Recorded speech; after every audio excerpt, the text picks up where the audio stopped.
Hello everyone, first of all good morning to all of you guys. आज की class में मैं आप लोगों के साथ लास्ट ईयर इंटरमीडिएट स्टैट्स का जो पेपर है वो डिस्कस करने वाला हूँ। बेसिकली 2024 का जो पेपर है वो डिस्कस करने वाला हूँ, ठीक है।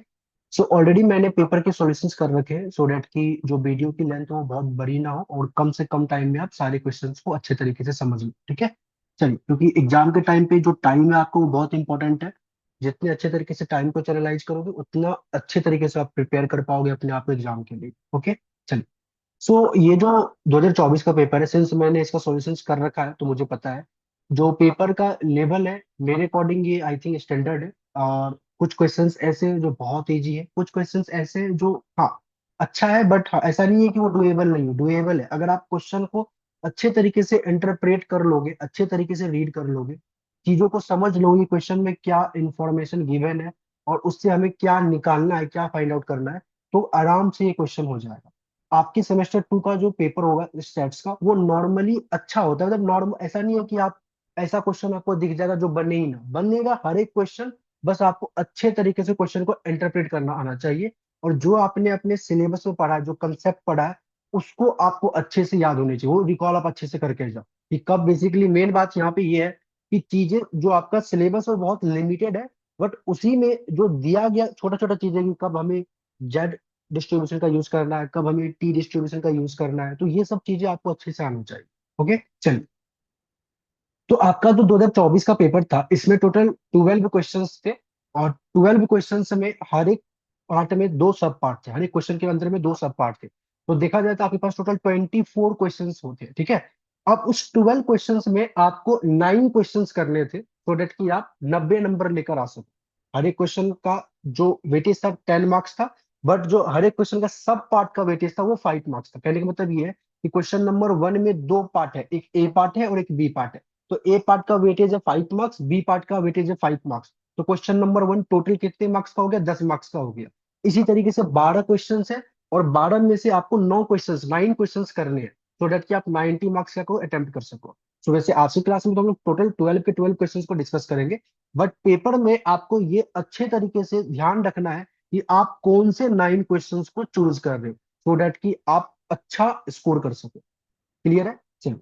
सो सेक्शन नंबर 1 को अगर देखा जाए तो ओवरऑल सेक्शन नंबर 1 में से जो है आपको यूनिट नंबर जो आपका 1 है उसी से सेक्शन 1 के अंदर में क्वेश्चंस होंगे। और इसके अंदर में लेटर सपोज टोटल 3 क्वेश्चंस आपको दिए गए और तीन में से आपको क्या करना है? दो क्वेश्चंस करने हैं, ठीक है। तो क्वेश्चन सिंपल है, सेक्शन 1 का जो क्वेश्चन आएगा वो सिंपल आएगा, वो आई थिंक सभी बच्चों से आराम से हो जाना चाहिए अगर आपको बेसिक भी कंसेप्ट पता है तो, ठीक है। चलिए, सबसे पहले क्वेश्चन नंबर 1 का ए पार्ट देखते हैं। क्वेश्चन नंबर 1 के ए पार्ट में क्या बोला गया आपको? यहाँ पे बोला गया है कि अगर थोड़ा सा आपको दिख रहा हो क्वेश्चन ये रहा कि suppose y1 y2 and y3 are three normally and independently distributed random variable. तीन रैंडम वेरिएबल है जो कि नॉर्मली डिस्ट्रीब्यूशन है और इंडिपेंडेंटली डिस्ट्रीब्यूशन है, ठीक है। उसके बाद इसका आपको इसकी जो एक्सपेक्टेड वैल्यू है वो म्यू 1 म्यू 2 म्यू 3 है, जिसकी वैल्यूज भी गिवन है कि म्यू 1 आपका 25 होगा, म्यू 2 45 होगा एंड म्यू 3 50 होगा। और इसके करस्पॉन्ड में जो वेरिएंस गिवन है तीनों का वो भी गिवन है, दैट इज दिस 10 15 एंड 20। आपसे पूछा क्या गया कि ये जो आपके पास रैंडम वेरिएबल था y1 y2 y3, इसका एक y बार आएगा। y बार मतलब इसी का मीन आएगा और इस मीन का प्रोबेबिलिटी बताना है कि वो 45 से बड़ा हो और लेस देन 47। ओके। अच्छा, ये वाई बार यहाँ पे तो एग्जामिनर ने बता दिया कि जो ये वाई बार है ना ये क्या है? तो y1 प्लस में y2 प्लस में y3 होल डिवाइड बाई 3। तो यहाँ पे तो एग्जामिनर ने बच्चों को आराम से बता दिया, बट हो सकता है कि पेपर में ये टर्म आपको नहीं भी दिया हो, तब भी आपको समझ जाना। एग्जामिनर इतना एक्सपेक्ट आपसे कर सकता है कि सिंपल मीन का तो कंसेप्ट आपको आना चाहिए। तो अगर ये पेपर में नहीं भी दिया होता तब भी हम लोग मीन निकालते। कैसे निकालते? तो sum of the observation divide by number of the observation. तो हमारे पास तीन ऑब्जर्वेशन थे y1 y2 y3, तो उनका addition divide by number of observation. तो हालांकि इस क्वेश्चन में दिया गया तो अच्छी बात है, अगर नहीं देता तो भी आपको ध्यान रखना है कि किस तरीके से ये निकल सकता था। क्लियर है? चलिए, अब आगे इधर बढ़ते हैं। यहां तक हो गया है तो आप क्वेश्चन करते हैं बेसिकली। तो हमारे पास जो गिवन इंफॉर्मेशन है और उससे जो हमें प्रोबेबिलिटी निकालनी है तो कैसे करेंगे? सबसे पहले हमें प्रोबेबिलिटी निकालनी है वाई बार का। तो हमें वाई बार के करस्पॉन्ड में क्या चाहिए? Expectation and variance. तो वाई बार के करस्पॉन्ड में एक्सपेक्टेशन एंड वेरिएंस निकालने के लिए हम लोग के पास y1 y2 y3 का जो एक्सपेक्टेशन एंड वेरिएंस है उसका यूज करना है। तो हमने लिखा यहाँ पे कि हमारे पास क्या गिवन है? एक्सपेक्टेशन ऑफ y1 जो कि μ1 के बराबर आएगा जिसकी वैल्यू 25 गिवन है। सिमिलरली y2 की 45, y3 का एक्सपेक्टेशन 50 गिवन है। सिमिलरली यहाँ पे मेरे पास वेरिएंस भी गिवन है, तीनों ही डिफरेंट डिफरेंट वेरिएबल के क्रॉसपोंड में। और y बार क्या है, तो y बार मेरे को पता चल गया ये है। तो अब जैसे ही मेरे पास y बार आ चुका है, तब आराम से एक्सपेक्टेशन निकाल सकते हैं। आई थिंक आपको बेसिक कंसेप्ट पता हो। एक्सपेक्टेशन ऑफ y बार क्या होगा, expectation of y1 y2 y3 whole divide by 3 करके हमारे पास ये आ गया 40। वेरिएंस ऑफ y बार क्या आएगा, तो आपको थोड़ा अच्छे से कंसेप्ट याद हो तो वेरिएंस जब भी हम लोग निकालते हैं, तो जो भी वेरिएबल के साथ में कॉफिशिएंट होता है, तो कॉफिशिएंट का स्क्वायर बाहर आता है। तो यहाँ पे वेरिएबल अगर मान लेते हैं इसको हम लेकर चलता चलता हूँ, तो यहाँ पे 1/3 एक तरीके से कॉफिशिएंट का काम कर रहा है, कॉन्स्टेंट कॉफिशिएंट। तो 1/3 का स्क्वायर बाहर आएगा, और variance of y1, variance of y2 and variance of y3 add करोगे। बहुत ही सिंपल सी चीज है, जो आई थिंक आप सभी को आता हो, ठीक है। तो यहाँ से जब आप वेरिएंस निकालोगे, तो ये आपके पास आ जाएगा variance that is 5। 1 second guys. Okay, ये रहा वेरिएंस दैट इज 5। तो अब हमारे पास जिस भी वेरिएबल के कॉरस्पॉन्ड में हमें प्रोबेबिलिटी चाहिए था, उसका मीन एंड वेरिएंस आ चुका है। तो हम लोग क्या लिखेंगे यहाँ पे, जो हमारे पास ये वाई बार है वो फॉलो कर रहा है किसको, नॉर्मल डिस्ट्रीब्यूशन को, विथ मीन 40 एंड वेरिएंस 5। हमें निकालना है ये प्रोबेबिलिटी। अच्छा, जब भी प्रोबेबिलिटी निकालते हैं तो हम क्या करते हैं, पहले इसको स्टैंडर्ड नॉर्मल में कन्वर्ट करते हैं। और स्टैंडर्ड नॉर्मल में कन्वर्ट करने के लिए हमें क्या करना पड़ता है, गिवन जो हमारे पास दिया गया है उसमें से मीन को माइनस करते हैं एंड स्टैंडर्ड डेविएशन को डिवाइड करते हैं, तो आपका स्टैंडर्ड नॉर्मल में कन्वर्ट हो जाता है। तो हमने क्या किया, मीन से माइनस और स्टैंडर्ड डेविएशन से डिवाइड कर दिया बोथ साइड। तो हमारे पास कुछ इस तरीके से आ गया, प्रोबेबिलिटी निकालना 2.24 से बड़ा जेड लेस देन 3.13। तो अब क्या करेंगे, हम लोग जेड का टेबल ढूंढेंगे। जेड के टेबल में 3.13 के क्रॉसपॉन्ड में एरिया ढूंढेंगे, क्या एरिया होगा। तो हमें हमेशा पता है कि जेड का जो हमारे पास टेबल आएगा, वो 3.13 से पीछे के सम टोटल के बारे में बताएगा। मतलब जब मैं 3.13 के क्रॉसपॉन्ड में एरिया निकालूंगा, तो 3.13 के पीछे का सम टोटल का एरिया होगा। तो जो मैंने क्या किया, ध्यान से देखिएगा, मैंने पहले लिखा प्रोबेबिलिटी जेड लेस देन 3.13, जो कि 3.13 से पीछे का सम टोटल बता रहा है। अब इसमें से मैं क्या करूंगा, प्रोबेबिलिटी जेड लेस देन 2.24, इसके पीछे का सम टोटल को माइनस कर दूंगा। तो जो मेरे पास ये रिक्वायर्ड एरिया था, मेरे को तो इसी के बीच का एरिया चाहिए, तो वो मेरे को निकल जाएगा, डेट इज 0.0116। बहुत ही सिंपल क्वेश्चन था, आराम से कोई भी बच्चा कर सकता है, और आपको 5 मार्क्स मिल जाएंगे। अब आगे बढ़ते क्वेश्चन नंबर 1 के बी पार्ट। चलिए, क्वेश्चन नंबर 1 का बी पार्ट क्या कहा है, ध्यान समझिएगा। बोला the time taken by a randomly selected job applicants to fill out a certain form has a normal distribution with mean value 12 minute and variance है 4 minute. तो किसी भी फॉर्म को भरने में, लेट अस सपोज, जो उसकी on an average mean value वो 12 मिनट्स है और वेरिएंस है 4 मिनट, ठीक है। और ये नॉर्मली डिस्ट्रीब्यूटेड है, ये भी गिवन आपको दे रखा है। बोला if 6 individual fill out a form on 1 day, मान लेते किसी एक दिन पे 6 इंडिविजुअल उस फॉर्म को फिल कर रहा है। तो एक तरीके से देखा जाए, तो पहले दिन के लिए जो सैंपल साइज गिवन है आपके पास, वो 6 दे रखा है। एंड 7 ऑन अनदर डे, और 7 इंडिविजुअल किसी और दिन उसको फिल कर रहा है। तो किसी और दिन के लिए जो सैंपल साइज गिवन है वो आपको 7 गिवन है, ठीक है। बोला find the probability that the sample average amount of time taken on each day is at most 13 minutes. तो कहने का मतलब, ध्यान से सुनिएगा, यहाँ पे क्या बोला, ईच डे के बारे में बोला है, मतलब आपको उन दोनों दिन का प्रोबेबिलिटी निकालना है साइमल्टेनियसली, इस बात को ध्यान रखिएगा। तो बोला कि प्रोबेबिलिटी बताओ कि जो सैंपल एवरेज अमाउंट है टाइम टेकन जो लगेगा ऑन ईच डे, वो एट मोस्ट 30 मिनट हो। तो एक तरीके से पहले दिन में जो 6 इंडिविजुअल ने फॉर्म को फिल किया, दूसरे दिन में जो 6 इंडिविजुअल ने फॉर्म को फिल किया, उसके उन दोनों का जो प्रोबेबिलिटी है वो on an average at most 13 minutes हो। तो एक बात बताओ, अगर ये पहला दिन जो 6 इंडिविजुअल फॉर्म फिल कर रहा है और दूसरा दिन जो 7 इंडिविजुअल फॉर्म फिल कर रहा है, ये आपस में इंडिपेंडेंट है, यस इंडिपेंडेंट है ना। और अगर ये आपस में इंडिपेंडेंट है और मेरे को दोनों दिन की एक रिक्वायर्ड प्रोबेबिलिटी चाहिए, तो एक तरीके से मेरे को दोनों दिन का इंटरसेक्शन चाहिए। और जब कोई दो रैंडम वेरिएबल इंडिपेंडेंट होता है और उसका मेरे को इंटरसेक्शन चाहिए होता है, तो क्या मैं उसका मल्टीप्लीकेशन से निकाल सकता हूं, मतलब probability of A intersection B मेरे को चाहिए, ये प्रोबेबिलिटी ऑफ ए इंटू में प्रोबेबिलिटी ऑफ बी, ये निकल जाएगा ना। ओके। अच्छा, अब ये तो बेसिक सेमेस्टर 1 का पार्ट है। अगर ऐसा निकल जाएगा, तो क्या मैं नहीं बोल सकता कि मैं किसी पर्टिकुलर दिन का, जो अलग अलग दिन है उनका मैं रिक्वायर्ड प्रोबेबिलिटी निकाल लेता हूँ, और उसके बाद जो मेरा फाइनल प्रोबेबिलिटी जो मांगा गया है उसको मैं निकाल लूंगा। मतलब कि पहले दिन जो 6 इंडिविजुअल ने फॉर्म फिल किया उसका मैं निकाल लेता हूँ, दूसरे दिन जो 7 इंडिविजुअल ने फॉर्म फिल किया उसका निकाल लेता हूँ, और उन दोनों को मल्टीप्लाई कर दूंगा, तो जो भी मेरे पास रिक्वायर्ड प्रोबेबिलिटी मांगा था इच डे का, वो निकल जाएगा। तो यहाँ पे मैंने क्या किया, ध्यान से देखिए। तो मेरे पास जो इन्फॉर्मेशन गिवन थी, क्या सब गिवन थी, तो मीन था 12 मिनट जो आपको दे रखा था, ऑन एन एवरेज 12 मिनट दे रखा है। सिग्मा स्क्वायर वेरिएंस था आपके पास 4 मिनट। सबसे पहले मैंने लिया इन फर्स्ट डे, मतलब मान लो 2 दिन में मैंने इसको डिवाइड कर दिया, एक पहला दिन एक दूसरा दिन। इन फर्स्ट डे 6 लोगों ने फॉर्म फिल किया, तो सिंस मीन 12 दे रखा है, तो इन 6 लोगों का जो मीन होगा, एक्सपेक्टेशन ऑफ एक्स बार होगा, वो म्यू के बराबर ही होता है, तो ये भी 12 ही होगा। लेकिन जब मैं स्टैंडर्ड डेविएशन निकालूंगा एक्स वन बार का, तो वो क्या आता है, किसका फॉर्मूला होता है, सिग्मा अपॉन में अंडर रूट एन। तो सिग्मा की वैल्यू क्या है, अगर सिग्मा स्क्वायर 4 है तो सिग्मा की वैल्यू 2, और अंडर रूट एन मतलब सैंपल साइज, और पहले दिन के लिए सैंपल साइज 6 है, तो अंडर रूट 2 अपॉन में अंडर रूट 6। तो ये हमारे पास आ गया। अब इससे मैं प्रोबेबिलिटी एक्स बार लेस देन 13 निकाल सकता हूँ, इसको जेड में कन्वर्ट करके, मतलब 13 में से 12 को माइनस कर दिया, स्टैंडर्ड डिविएशन से डिवाइड कर दिया, तो हमारे पास ये स्टैंडर्ड नॉर्मल में कन्वर्ट हो गया। तो पहले दिन जो 6 लोग फॉर्म फिल करेंगे उसकी प्रोबेबिलिटी वो एटमोस्ट 30 मिनट्स में करे, वो निकला क्या, तो इतना निकला। सिमिलरली दूसरे दिन जो 7 लोग हैं, उनके लिए भी जो एक्सपेक्टेशन होगा तो 12 भी होगा, बट स्टैंडर्ड डिविएशन में इस बार 2 अपॉन में अंडर रूट 7 आ जाएगा, क्योंकि यहाँ पे सैंपल साइज 7 है। तो दूसरे दिन में जो 7 लोग फॉर्म फिल कर रहे हैं, वो एटमोस्ट 30 मिनट में करे, उसकी प्रोबेबिलिटी मेरे पास ये निकल गई। तो दोनों दिन का अलग अलग प्रोबेबिलिटी निकल गया। अब मेरे को इनका कॉमन चीज इंटरसेक्शन चाहिए, तो इन दोनों को मल्टीप्लाई कर दिया, तो मेरे पास रिक्वायर्ड प्रोबेबिलिटी आ गया। डेट्स इट, ये करना था। इस टाइप के सेम क्वेश्चंस मैंने बुकलेट में ऑलरेडी आप लोगों को करा दिया था, और कराया हुआ है पहले से। तो अगर आपने अच्छे से किया हुआ, तो जो भी बच्चा 2024 से पेपर इसको दिया था, वो आराम से इस क्वेश्चन को कर सकता है। चलिए, तो इस टाइप के क्वेश्चन पेपर में, आपके भी पेपर में 2025 के पेपर में भी आए, तो आप आराम से इसको क्या कर सकते हो, कर सकते हो। ओके, तो क्वेश्चन नंबर 1 का A part and B part easy था, आराम से 10 मार्क्स कोई भी बच्चा लेके आ सकता है। अब आते क्वेश्चन नंबर 2 में, और ये देखते क्या बोला गया यहाँ पे, ठीक है। चलिए, क्वेश्चन नंबर 2 में आपको बोला गया, suppose a certain bike has 4 model, 4 model है, model 1, model 2, model 3 and model 4, ठीक है। तो एक तरीके से ये दे रखा है, model 1, model 2, model 3 and model 4। बोला if Y not the random selected bike purchase, then the probability mass function given है आपके पास। बोला suppose a random sample of 2 customer is selected.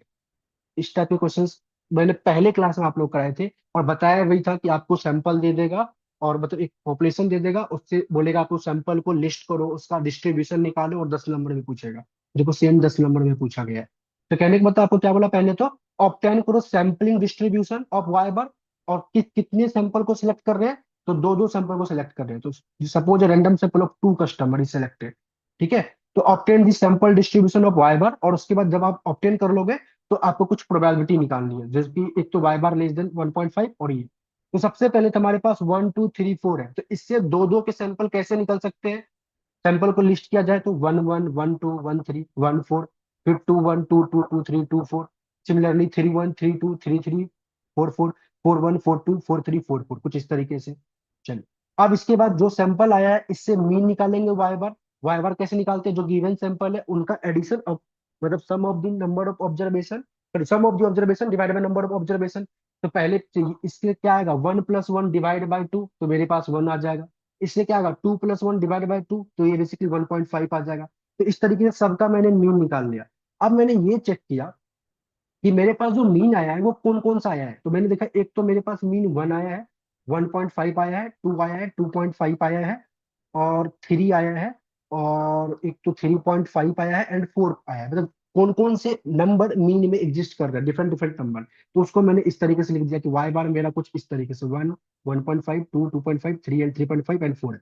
अब देखते हैं वन वन कितनी बार आया टोटल। तो वन इस पूरे सैंपल लिस्ट में एक ही बार आया है, दैट इज ये पहले बार में, यहाँ पे था पहला बार में। अब ये जो पहले बार में वाई बार 1 आया था, वो वाई 1 किस सैंपल से आया था, मतलब आपने कौन कौन से नंबर को लिया था, तो जो यहाँ पे वाई बार 1 आया था। तो एक तो नंबर आपने 1 लिया था, और दूसरा 1 लिया था। तो 1 1 से मेरे पास क्या आया था, मीन 1 आया। और 1 की प्रोबेबिलिटी क्या है, 0.2। तो 0.2 इंटू में 0.2, मतलब जब तक एक पॉसिबिलिटी होती है तब तक मल्टीप्लीकेशन होता है, एक से बाद दोबारा दूसरी पॉसिबिलिटी जाते हैं तो एडिशन होता है। तो यहाँ पे तो एक ही पॉसिबिलिटी गिवन है, तो मल्टीप्लीकेशन होगा। तो 1 की आने की प्रोबेबिलिटी 0.2, दूसरे 1 की आने की प्रोबेबिलिटी 0.2। तो 0.2 इंटू में 0.2, तो 0.04 is your probability, required probability for getting Y bar 1।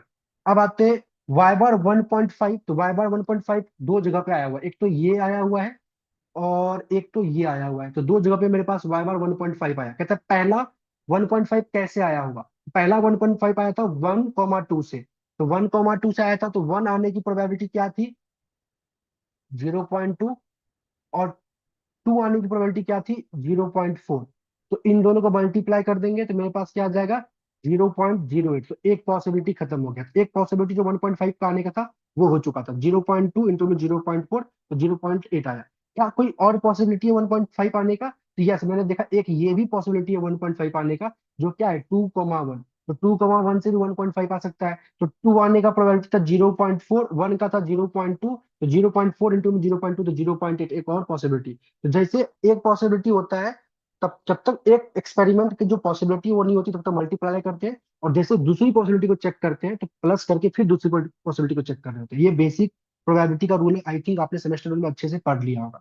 मैं फालतू का ज्यादा एक्सप्लेन कर रहा हूँ, बट स्टिल मैं थोड़ा बता दे रहा हूँ आप लोगों को, ठीक है। तो इस तरीके से आपके पास इसकी प्रोबेबिलिटी आ जाएगी। सिमिलरली टू कितने नंबर में आया था, तो टू हमारे पास 3 बार आया था, एक तो यहाँ पे आया हुआ है टू, ये रहा एक टू, एक ये रहा टू, एक ये रहा टू। अब ये दो किस किस आपके सैंपल के हेल्प से आया था, उसके क्रॉस पर में जो जो प्रोबेबिलिटी थी वो लिखोगे तो आपके पास ये आ जाएगा।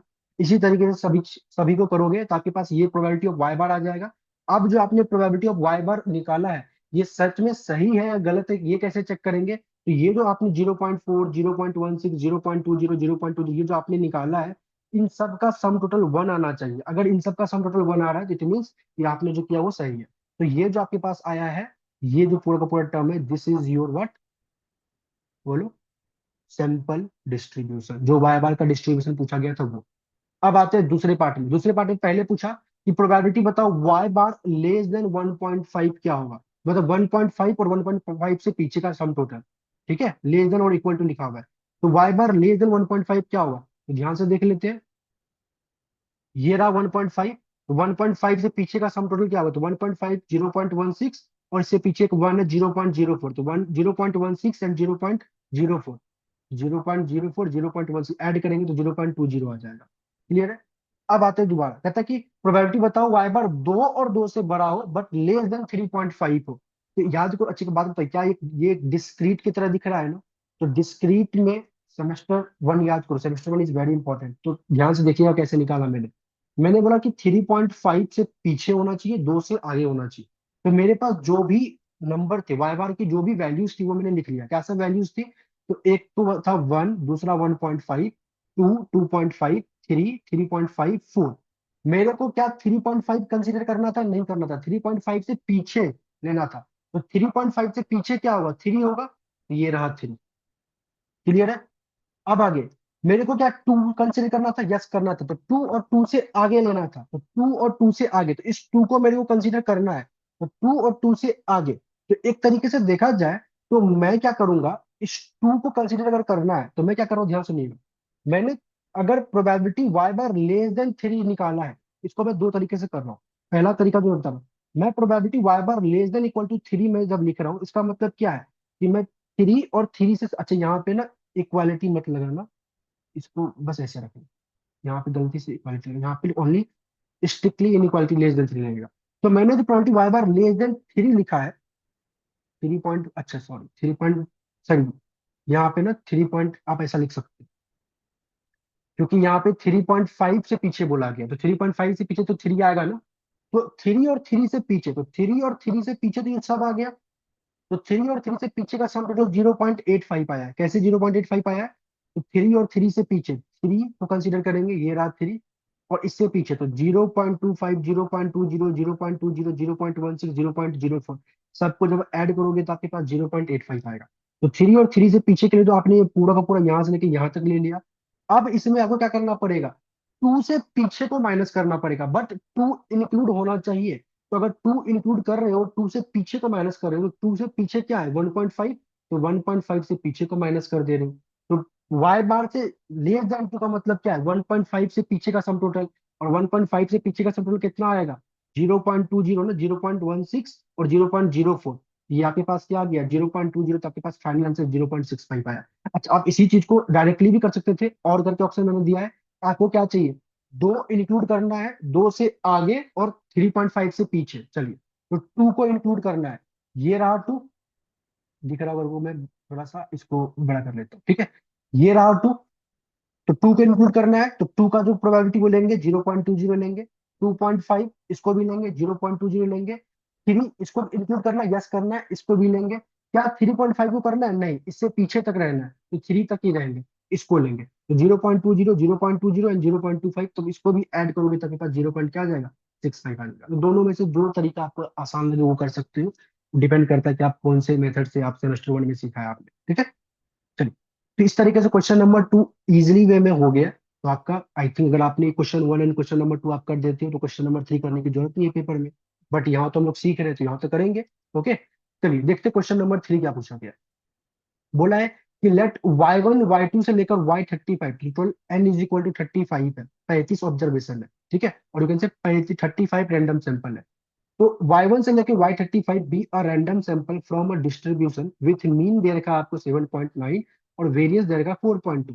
तो इन सब का मीन मतलब y1 से लेके y35, तो सबका मीन 7.9 है और सबका वेरियंस 4.2 है। If y is equal to this, अगर मान लेते कोई एक रैंडम वेरिएबल y है जिसको कि हम इन सब का सम टोटल से रिप्रेजेंट कर रहे हैं, y1 से लेके y35 तक का सम टोटल से रिप्रेजेंट कर रहे हैं, तो आप मेरे को बताओ कि इस रैंडम वेरिएबल y का ये प्रोबेबिलिटी क्या होगा। तो अभी मैंने बताया था कि जिसकी भी प्रोबेबिलिटी निकालते हैं उसके क्रॉसपोल्ड में हमें पहले उसका एक्सपेक्टेशन एंड वेरियंस निकालना होता है। तो अगर मेरा ये y कुछ इस तरीके से y1 से लेके y35 तक का बेसिकली है, इसका जब मैं एक्सपेक्टेशन निकालूंगा तो इन सब का एक्सपेक्टेशन को ऐड करूंगा। तो y1 का एक्सपेक्टेशन क्या आएगा? म्यू। y2 का क्या आएगा? म्यू। y3 का क्या आएगा? म्यू। तो एक तरीके से 30 टाइम्स म्यू आ जाएगा, 35 टाइम्स, 35 ऑब्जर्वेशन है तो मेरे का एक्सपेक्टेशन ऑफ y क्या आ जाएगा? 35 टाइम्स म्यू। 35 इंटू में म्यू की वैल्यू 7.9, तो ये आ गया एक्सपेक्टेशन। वेरियंस की बात करें तो सिमिलरली वेरियंस क्या आ जाएगा? 35 टाइम्स सिग्मा स्क्वायर। तो 35 टाइम्स सिग्मा स्क्वायर, तो ये आपके पास आ जाएगा, दैट इज 147। तो अब हमारे पास क्या आ गया? सिंस अब एक चीज और यहाँ पे देखना है, अब हमें ना कोई चीज गिवन नहीं है कि ये नॉर्मल डिस्ट्रीब्यूशन को फॉलो कर रहा है क्या है। तो नॉर्मल डिस्ट्रीब्यूशन को फॉलो कर रहा है नहीं कर रहा है ये गिवन नहीं है, तो अब हम यहाँ पे कुछ हमें तो यूज करना पड़ेगा।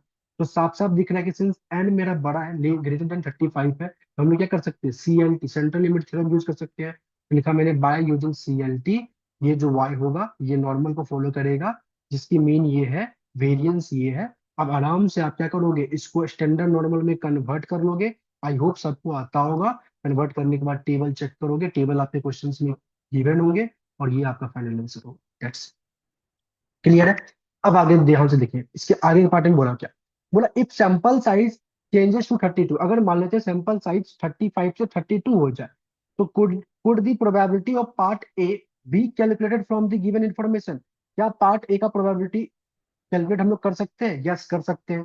30 से आगे तक के लिए हम CLT यूज करते हैं ना, तो अगर 32 है तो यस यहाँ पे भी CLT यूज कर सकते हैं, तो यस इसको भी हम लोग कर सकते हैं, ठीक है।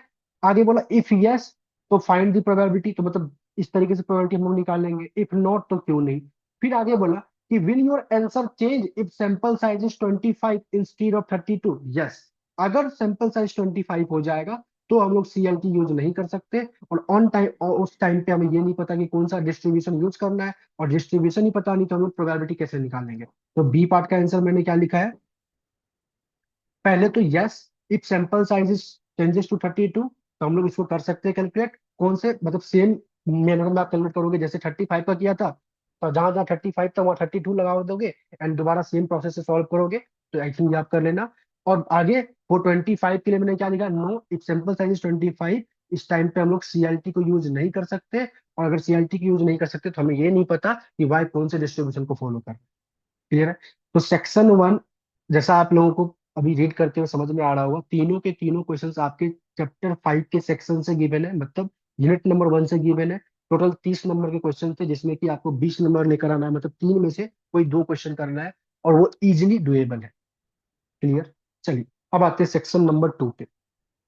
ओके, जैसा कि मैंने आप लोगों को बेसिक वीडियोज में भी अपने क्लास में भी बताया था, सेक्शन वन डुएबल होता है। सेक्शन वन आपको एक तरीके से ना पासिंग मार्क्स देने के लिए बना है, या आप आराम से पास कर सको।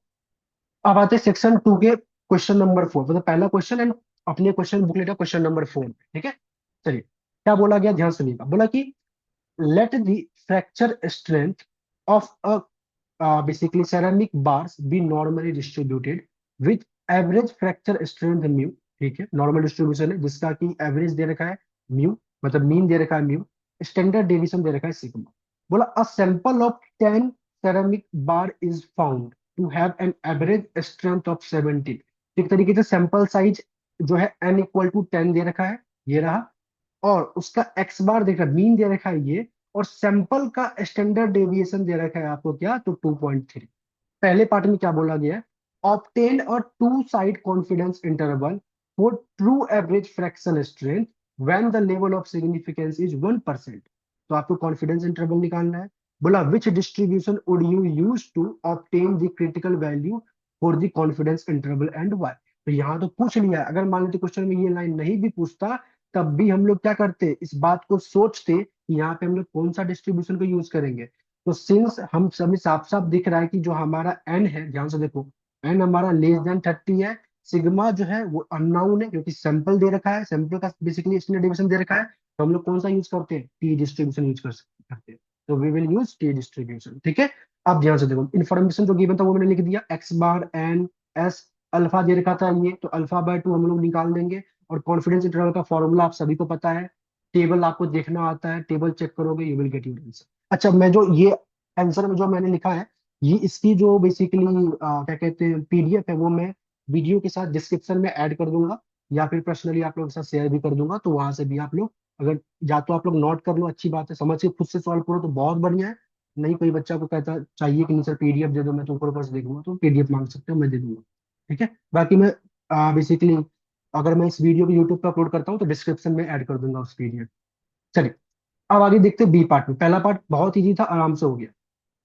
बी पार्ट में calculate a two side confidence interval, आपको दो साइड कॉन्फिडेंस इंटरवल निकालना है for a population standard deviation when the significance level is 5%। तो कॉन्फिडेंस इंटरवल निकालना है, किसका निकालना है, पॉपुलेशन स्टैंडर्ड डेविएशन का, स्टैंडर्ड डेविएशन का निकालना है। तो याद करो, वेरिएंस का जब हम लोग कॉन्फिडेंस इंटरवल निकालते थे तो किस डिस्ट्रीब्यूशन को यूज करते थे, सिंगल वेरिएंस का, का स्क्वायर डिस्ट्रीब्यूशन का। तो का स्क्वायर डिस्ट्रीब्यूशन में जो वेरिएंस का फॉर्मूला था कॉन्फिडेंस इंटरवल निकालने का, वो यूज कर लेंगे, लेकिन सिंस यहाँ स्टैंडर्ड डेविएशन दे रखा है तो उसी फॉर्मूला पे हम लोग स्क्वायर रूट लगा देंगे, तो वो वेरिएंस स्टैंडर्ड डेविएशन में कन्वर्ट हो जाएगा। तो बी पार्ट में वही है, जो कॉन्फिडेंस इंटरवल का फॉर्मूला होता है सिग्मा स्क्वायर का, वो पहले मैंने लिख दिया, ये रहा, और इसके ऊपर जब मैंने रूट लगाया तो ये सिग्मा में कन्वर्ट हो गया। बस अब इसको यूज करोगे तो जो आपके पास आंसर आएगा दैट इज योर आंसर। तो क्वेश्चन नंबर 4 भी बहुत इजी था, और आराम से देखो, शुरुआत के 4 क्वेश्चंस आराम से डुएबल थे, आप लोग खुद देखना, बट कंसेप्ट आपको आना चाहिए। अच्छा, डुएबल थे, हर बार पेपर में सेम क्वेश्चन आएगा ऐसा ही आएगा ऐसा जरूरी नहीं है, पेपर में क्वेश्चन का पैटर्न चेंज हो सकता है, तो आपको कंसेप्ट तो अच्छे से आने ही चाहिए। चलिए क्वेश्चन नंबर 5 करते हैं, देखते क्वेश्चन नंबर 5 में क्या बोला। चलिए, तो क्वेश्चन नंबर 4 जो था हमारे पास एक तरीके से मिक्स था, यूनिट नंबर 2 का ही पार्ट था, इंटरवल एस्टिमेशन में, जहां पे आपने का इसका डिस्ट्रीब्यूशन पढ़ा था, तो बेसिकली यूनिट नंबर 2 से ही है basically, chapter number I think 7 से। आते question number 5। So question number 5 पे देखते हैं क्या बोला गया। बोला कि लेट y1 से लेकर y1 yn be a random sample from a uniform distribution, एक तरीके से ये यूनिफॉर्म डिस्ट्रीब्यूशन को फॉलो कर रहा है। ऑन द इंटरवल ये दे रखा है, एक तरीके से वाई आई फॉलो कर रहा है यूनिफॉर्म डिस्ट्रीब्यूशन को, with lower limit theta -1, upper limit theta +1, ठीक है, where theta can be a finite real number दे रखा है। बोला find the moment of estimator of theta, basically method of moments आपको निकालना है। और बोला इफ सैंपल साइज इज 4, तो अगर मान लेते सैंपल साइज 4 है और उस सैंपल आपके पास गिवन है, तो find the moment estimate of theta. तो सिंपल सी बात है, हमें थीटा का मतलब एक ही पैरामीटर का मोमेंट निकालना है, तो हम लोग एक ही मेथड ऑफ मोमेंट का यूज करेंगे। तो हमने क्या लिखा, ध्यान से देखिए, वाई आई फॉलो कर रहा है यूनिफॉर्म डिस्ट्रीब्यूशन को, सिंस मेरे को एक ही पैरामीटर का निकालना है तो मैं एक से काम कर लूंगा। तो एक से मेथड ऑफ मोमेंट क्या कहता है, first population moment must be equal to first sample moment. Population मतलब वाई आई जो कि यूनिफॉर्म डिस्ट्रीब्यूशन को फॉलो करता है, तो इसका एक्सपेक्टेशन कैसे निकालेंगे। अगर थोड़ा सा सेमेस्टर 1 याद हो आपको, आप बोलते थे अगर एक्स आई फॉलो कर रहा है यूनिफॉर्म डिस्ट्रीब्यूशन को with parameter A comma B, तो इसका एक्सपेक्टेशन क्या होता है, expectation of x a + b/2। तो अब इसको थोड़ा कंपेयर करें कि Y I follow uniform distribution with parameter theta -1 comma theta, तो एक्सपेक्टेशन क्या होगा इसका, थीटा -1 प्लस में थीटा+1 अपॉन में 2, मतलब ये रहा आपका एक तरीके से ये ए का काम कर रहा है और ये बी का काम कर रहा है, A plus B divided by two, तो ये एक्सपेक्टेशन आ गया पॉपुलेशन का। अच्छा, अब सैंपल का मीन भी निकालना है, तो वाई बार कैसे निकालेंगे, तो जो ऑब्जर्वेशन गिवन है इन सब का sum total divided by number of observation, तो यहाँ से आपके पास वाई बार आ जाएगा। सॉल्व करोगे तो आपके पास थीटा हाइट आ जाएगा, this is the theta height का एस्टिमेट मेथड ऑफ मॉडलिंग। ठीक है, चलिए, कितना इजी क्वेश्चन था, बहुत सिंपल क्वेश्चन था। अब आगे आगे आते हैं। बोला लेट y1 y2 y3 तीन रैंडम वेरिएबल है फ्रॉम अ नॉर्मल डिस्ट्रीब्यूशन, ये भी दे रखा है, where both population mean mu and standard deviation sigma are unknown. ठीक है, ये भी मतलब एक तरीके से म्यू एंड सिग्मा जो है वो अननाउन है। बोला which of the following is unbiased and more efficient estimator, तो बेसिकली आपसे ना क्या बोला गया, दो आपके पास पैरामीटर दे रखा है estimator, mu one hat and mu two hat, और बोला बताओ इन दोनों में से कौन सा अनबायस्ड है और कौन सा एफिशिएंट है। तो अनबायस्डनेस के लिए क्या करते हैं हम लोग, किसी भी पैरामीटर को अनबाइस्ड कब कहते हैं, जब उस पैरामीटर का एक्सपेक्टेशन जो है उसके पॉपुलेशन पैरामीटर के बराबर आ जाए। तो अगर मैं म्यू वन हैट का एक्सपेक्टेशन को म्यू के बराबर प्रूफ कर दूं, तो इट मींस व्हाट कि ये अनबाइस्ड एस्टिमेटर होगा। और एफिशिएंसी, जब भी हमारे पास दो डिफरेंट एस्टिमेटर दे रखा हो और उनके बीच में एफिशिएंसी चेक करना हो, तो कैसे करेंगे, उन दोनों का वेरिएंस निकालेंगे और जिसका वेरिएंस कम होगा उसको हम लोग बोलेंगे एफिशिएंट एस्टिमेटर। तो देखो सॉल्यूशन मैंने कर दिया है। हमारे पास पहला एस्टिमेटर म्यू वन हैट ये दे रखा था, जब इसका मैंने एक्सपेक्टेशन निकाला तो कुछ इस तरीके से एक्सपेक्टेशन का फॉर्मूला मैंने यूज किया है, और फाइनली इसका एक्सपेक्टेशन म्यू के बराबर है, फोर फोर कट के म्यू के बराबर ही आ गया, क्योंकि expectation of y1 y2 y3 ये सब म्यू दे रखा था, और जब सब टोटल करके मेरे पास ये म्यू के बराबर आ गया, तो हम लोग क्या लिखेंगे, सिंस म्यू हैट का एक्सपेक्टेशन म्यू के बराबर आ गया, it mean it is unbiased estimator. Similarly जो दूसरा एस्टिमेटर था म्यू टू हैट, इसको भी जब हम लोगों ने सॉल्व किया एक्सपेक्टेशन निकाला तो ये भी म्यू के बराबर आ गया, तो यहाँ पे भी लिखेंगे सिंस ये भी म्यू के बराबर है तो it is also unbiased estimator. Clear, चलिए। अब आते हैं फॉर एफिशिएंसी के लिए। एफिशिएंसी के लिए क्या करते हैं, वेरिएंस निकालते हैं।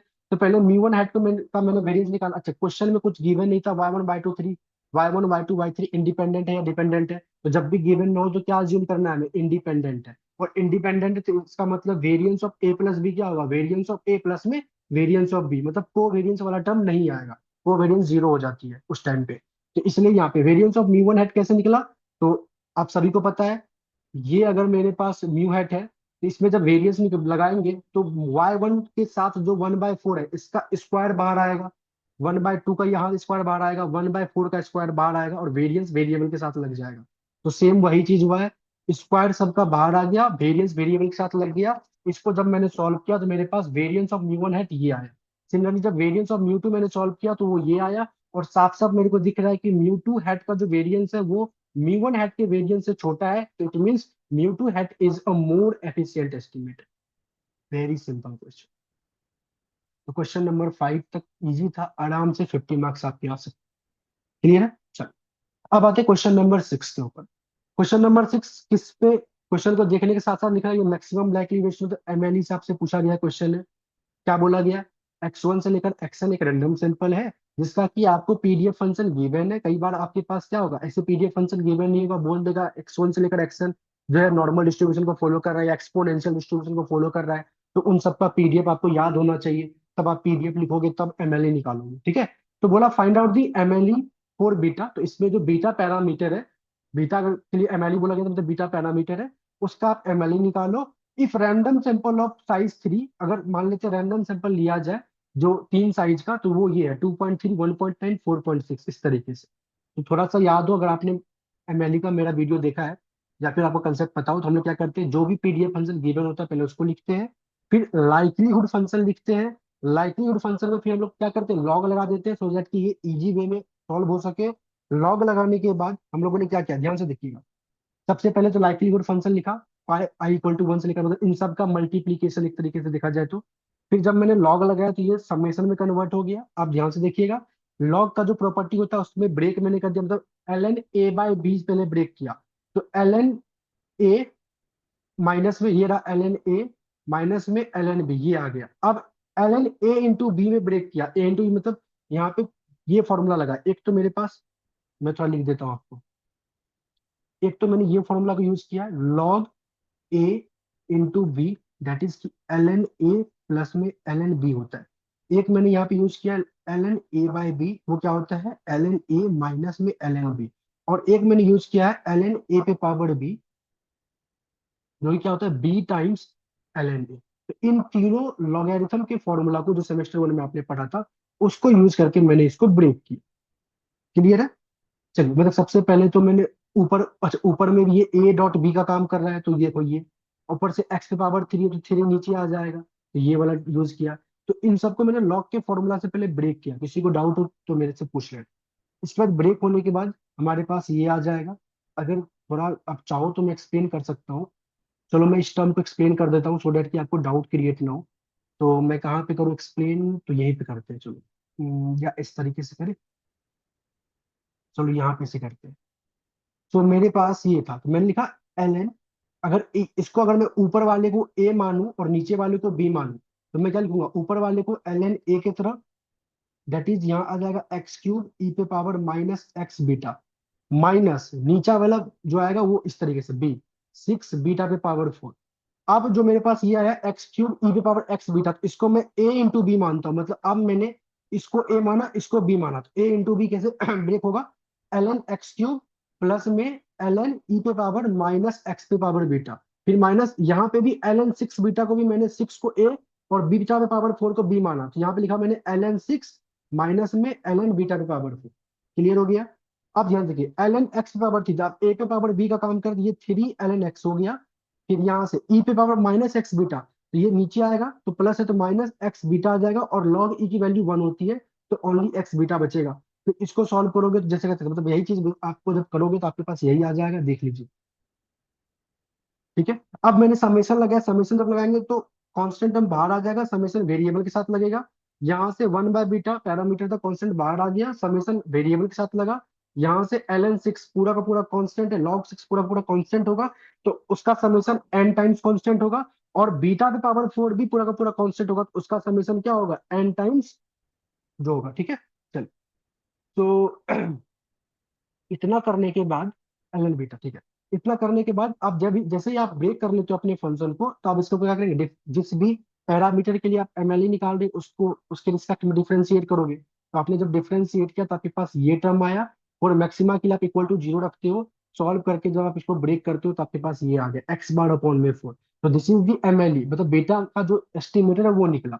अब ये एक्स बार की वैल्यू हमें पुट करनी है, तो एक्स बार के करॉस्पॉन्ड में हमारे पास दे रखा था सैंपल, दैट इज 2.3 1.9 एंड 4.6। तो यहाँ से हम लोगों ने पहले क्या निकाला, एक्स बार निकाल लिया। एक्स बार की वैल्यू जैसे ही मेरे पास आ रही है ना, एक्स बार 8.8 अपॉन में थ्री, तो ये मैंने पुट कर दिया, तो हमारे पास फाइनल आंसर ये आया। तो दिस इज दी एमएलई।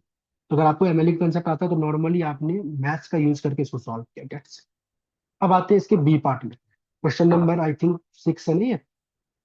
हाँ, सिक्स का बी पार्ट करते हैं हम लोग। तो सिक्स के बी पार्ट में जब हम लोग आएंगे तो ये रहा। क्या कहता है, ध्यान से देखिएगा।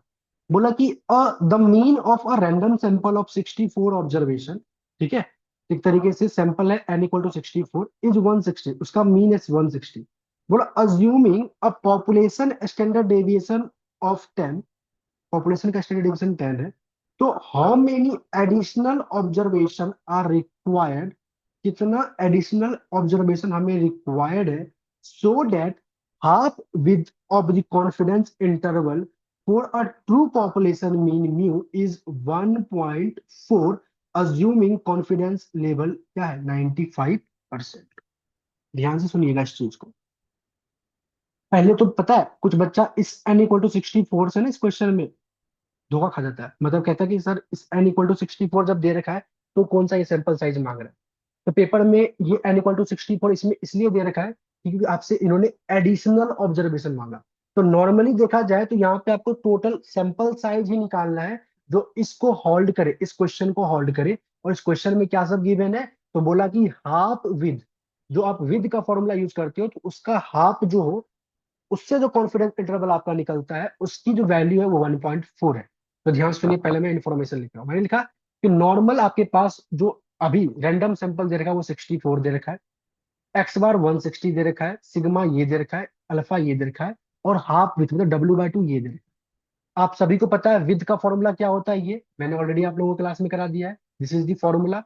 ठीक है, लेकिन आपको एक जो गिवन है वो हाफ ऑफ विथ के क्रॉसपॉन्ड में गिवन है, तो आपने क्या किया, हाफ ऑफ विथ मतलब W/2 के क्रॉसपॉन्ड में ले आया, तो W/2 is equal to this, और इसकी वैल्यू गिवन है 1.4। ठीक है, तो आपने यहाँ पे 1.4 पुट कर दिया। विद मतलब समझ में आ रहा है ना, जो कॉन्फिडेंस इंटरवल निकालते तो म्यू का, उनके बीच का जो विद होता था, और अगर याद हो आपको तो mu is equal to X minus में जो भी आता था टी अल्फा या Z alpha by two standard, फिर एक्स प्लस में, इनके बीच का जो विद होता था उसी को हम लोग बोलते हैं। आई होप आपको फॉर्मूला याद है, तो आई थिंक आप आराम से समझ लोगे। तो फॉर्मूला तो आपको आना चाहिए, कंसेप्ट आपको आना चाहिए पहले। तो ये मेरे पास गिवन है। अब जेड ये मेरे पास गिवन है, अल्फा कितना लेना है, सिग्मा गिवन है, अंडर रूट एन गिवन है, एन निकालना है, एन को सॉल्व करेंगे, एन मेरे पास 196 आया। तो नॉर्मली तो आपको यही सैंपल साइज पूछा गया था।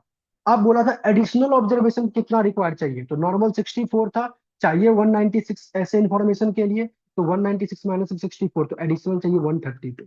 तो कई बार पेपर में नॉर्मली आपसे ये वाला 64 ऑन नहीं देगा पहले, क्योंकि 64 का तो यूज भी आप ज्यादा कहीं पे किए ही नहीं हो। नॉर्मली पूछ लेगा सैंपल साइज बताओ, अब इसमें ऐसा कुछ दे दिया कि आपसे पूछ लिया एडिशनल बताओ, मतलब ऐसा एग्जामिनर चाहता है कि आप क्वेश्चन को रट्टा मारकर नहीं बैठे हो, आप क्वेश्चन को समझ रहे हो, इंटरप्रेट करना सीख रहे हो। ठीक है, चलिए। तो अगर ये समझ में आ गया तो आराम से, ये भी फॉर्मूला बेस्ड क्वेश्चन था, आराम से 5 नंबर आ गया। तो मतलब टोटल 6 क्वेश्चन अभी तक जितने भी क्वेश्चन हम लोगों ने सॉल्व किए हैं, वो सब एक तरीके से इजी भी है, और उनका लैंग्वेज भी इजी था। 6 का बी पार्ट को थोड़ा अगर छोड़ दे तो बाकी सबके लैंग्वेज भी इजी थे, और क्वेश्चन भी इजी था। तो आराम से उससे तो हर सारे मतलब 6 इंटू में 10 मल्टीप्लाई करें तो 60 नंबर तो आराम से हो सकते थे, बट उसमें तो एक क्वेश्चन हमें नहीं करना था, तो मतलब 50 नंबर तो आराम से आप कर सकते थे। अब आगे बढ़ते हैं, अब थोड़ा क्वेश्चन का लैंग्वेज अच्छा आएगा। ठीक है, क्वेश्चन नंबर 7 ऑनवर्ड्स, ध्यान सुनिए। क्वेश्चन का लैंग्वेज अच्छा आएगा, बाकी क्वेश्चन ये सब भी इजी होते हैं, आप बस क्वेश्चन को इंटरप्रेट करना चाहिए, आना चाहिए बेसिकली। कहता है और random sample of 700 units from a large consignment showed that 200 were damage. एक तरीके से ये प्रोबेबिलिटी की तरह साउंड कर रहा है, और यू कैन से प्रोपोर्शन की तरह साउंड कर रहा है कि 700 में 200 डैमेज है, तो कितना प्रोपोर्शन डैमेज है, कितना प्रोबेबिलिटी डैमेज है। क्लियर है? तो साफ साफ मेरे को इतना पहले लाइन समझ में आ गया कि ये कुछ प्रोपोर्शन के बारे में बात कर रहा है। अब क्या बात कर रहा है, बोला estimate the true average proportion, अच्छा इसने मेंशन भी कर दिया कि प्रोपोर्शन, ठीक है, of damage unit in the consignment in a way that convey information about precision and reliability. एक तरीके से ये इसका बेसिकली मतलब है कि आपसे कॉन्फिडेंस इंटरवल का डिमांड कर रहा है। सो मेनली इस क्वेश्चन में क्या चाहिए, आपको अज्यूम करना है 95% लेवल ऑफ कॉन्फिडेंस, तो आपको कॉन्फिडेंस इंटरवल निकालना है एट 95%, और किसका, तो प्रोपोर्शन का, पॉपुलेशन प्रोपोर्शन का। तो सिंस आई थिंक मैंने क्लास में आप लोगों को पॉपुलेशन प्रोपोर्शन का फॉर्मूला नहीं लिखवाया था, मैंने नहीं कंसेप्ट कराया था, नॉर्मली मैंने हाइपोथेसिस टेस्टिंग वगैरह आप लोगों को करा दिया था, बट कॉन्फिडेंस इंटरवल के लिए फॉर्मूला नहीं लिखवाया था। तो इसके लिए मैं आपको बता देता हूँ, जब भी आपको कॉन्फिडेंस इंटरवल निकालने के लिए बोले पॉपुलेशन प्रोपोर्शन का, तो आप कौन सा फॉर्मूला यूज करोगे, इस वाले फॉर्मूले को यूज करोगे। मैं थोड़ा सा आपको बड़ा कर देता हूँ स्क्रीन को, ये रहा। तो दिस इज द फॉर्मूला। सबसे पहले क्या करोगे, आप पहले तो पी हैट निकालोगे। पी हैट क्या होता है, तो प्रोपोर्शन, सैंपल प्रोपोर्शन जो गिवन है वो। तो जैसे ही पी हैट आ गया और अल्फा की वैल्यू आपको पता है, सैंपल साइज आपको पता है, तो आपको सबसे पहले ये पी प्राइम निकालना है। दिख रहा है ये पी प्राइम, इसका फॉर्मूला क्या होता है, पी हैट प्लस में Z square alpha by two upon में 2n, ये वाला फॉर्मूला। इस फॉर्मूला को यूज करोगे तो आपके पास ये आ जाएगा। और उसके बाद जो कॉन्फिडेंस इंटरवल का फॉर्मूला होता है वो ये होता है, जो भी वैल्यू ये है उसमें से एक बार आप प्लस कर दोगे इस टर्म को, और एक बार माइनस कर दोगे इस टर्म। क्लियर है? आपको हमेशा यही 7.10 का जो फॉर्मूला है, मतलब हमेशा आपको इसी फॉर्मूला को याद रखना है, हमेशा ऑलवेज। आपको जब भी क्वेश्चन दे तो आप इसी फॉर्मूला को यूज करना। अब यहाँ पे एक कंसेप्ट और आता है, कहता है अगर आपका एन इंटू में जो पी हेट आया है और एन इंटू में जो क्यू हेट आया है, मतलब अगर सैंपल साइज जो एन है और जो प्रोपोर्शन आया पी, और सैंपल साइज और क्यू हेट, मतलब एक तरीके से बोल सकते हैं प्रोबेबिलिटी ऑफ सक्सेस और प्रोबेबिलिटी ऑफ फेल्यूर, ये अगर 10 से बड़ा हो ना, तो उस टाइम पे आप एक और फॉर्मूला यूज कर सकते हो, और वो फॉर्मूला भी इसी से बनता है।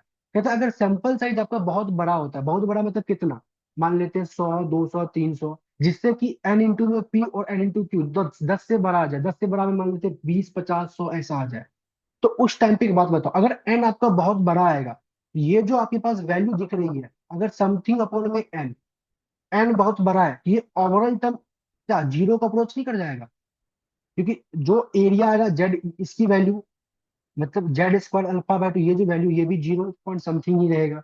अपॉन में आप बहुत बड़ा 500 600 से डिवाइड कर रहे हो, 2 टाइम्स n, तो ये एक तरीके से जीरो को अप्रोच कर जाएगा।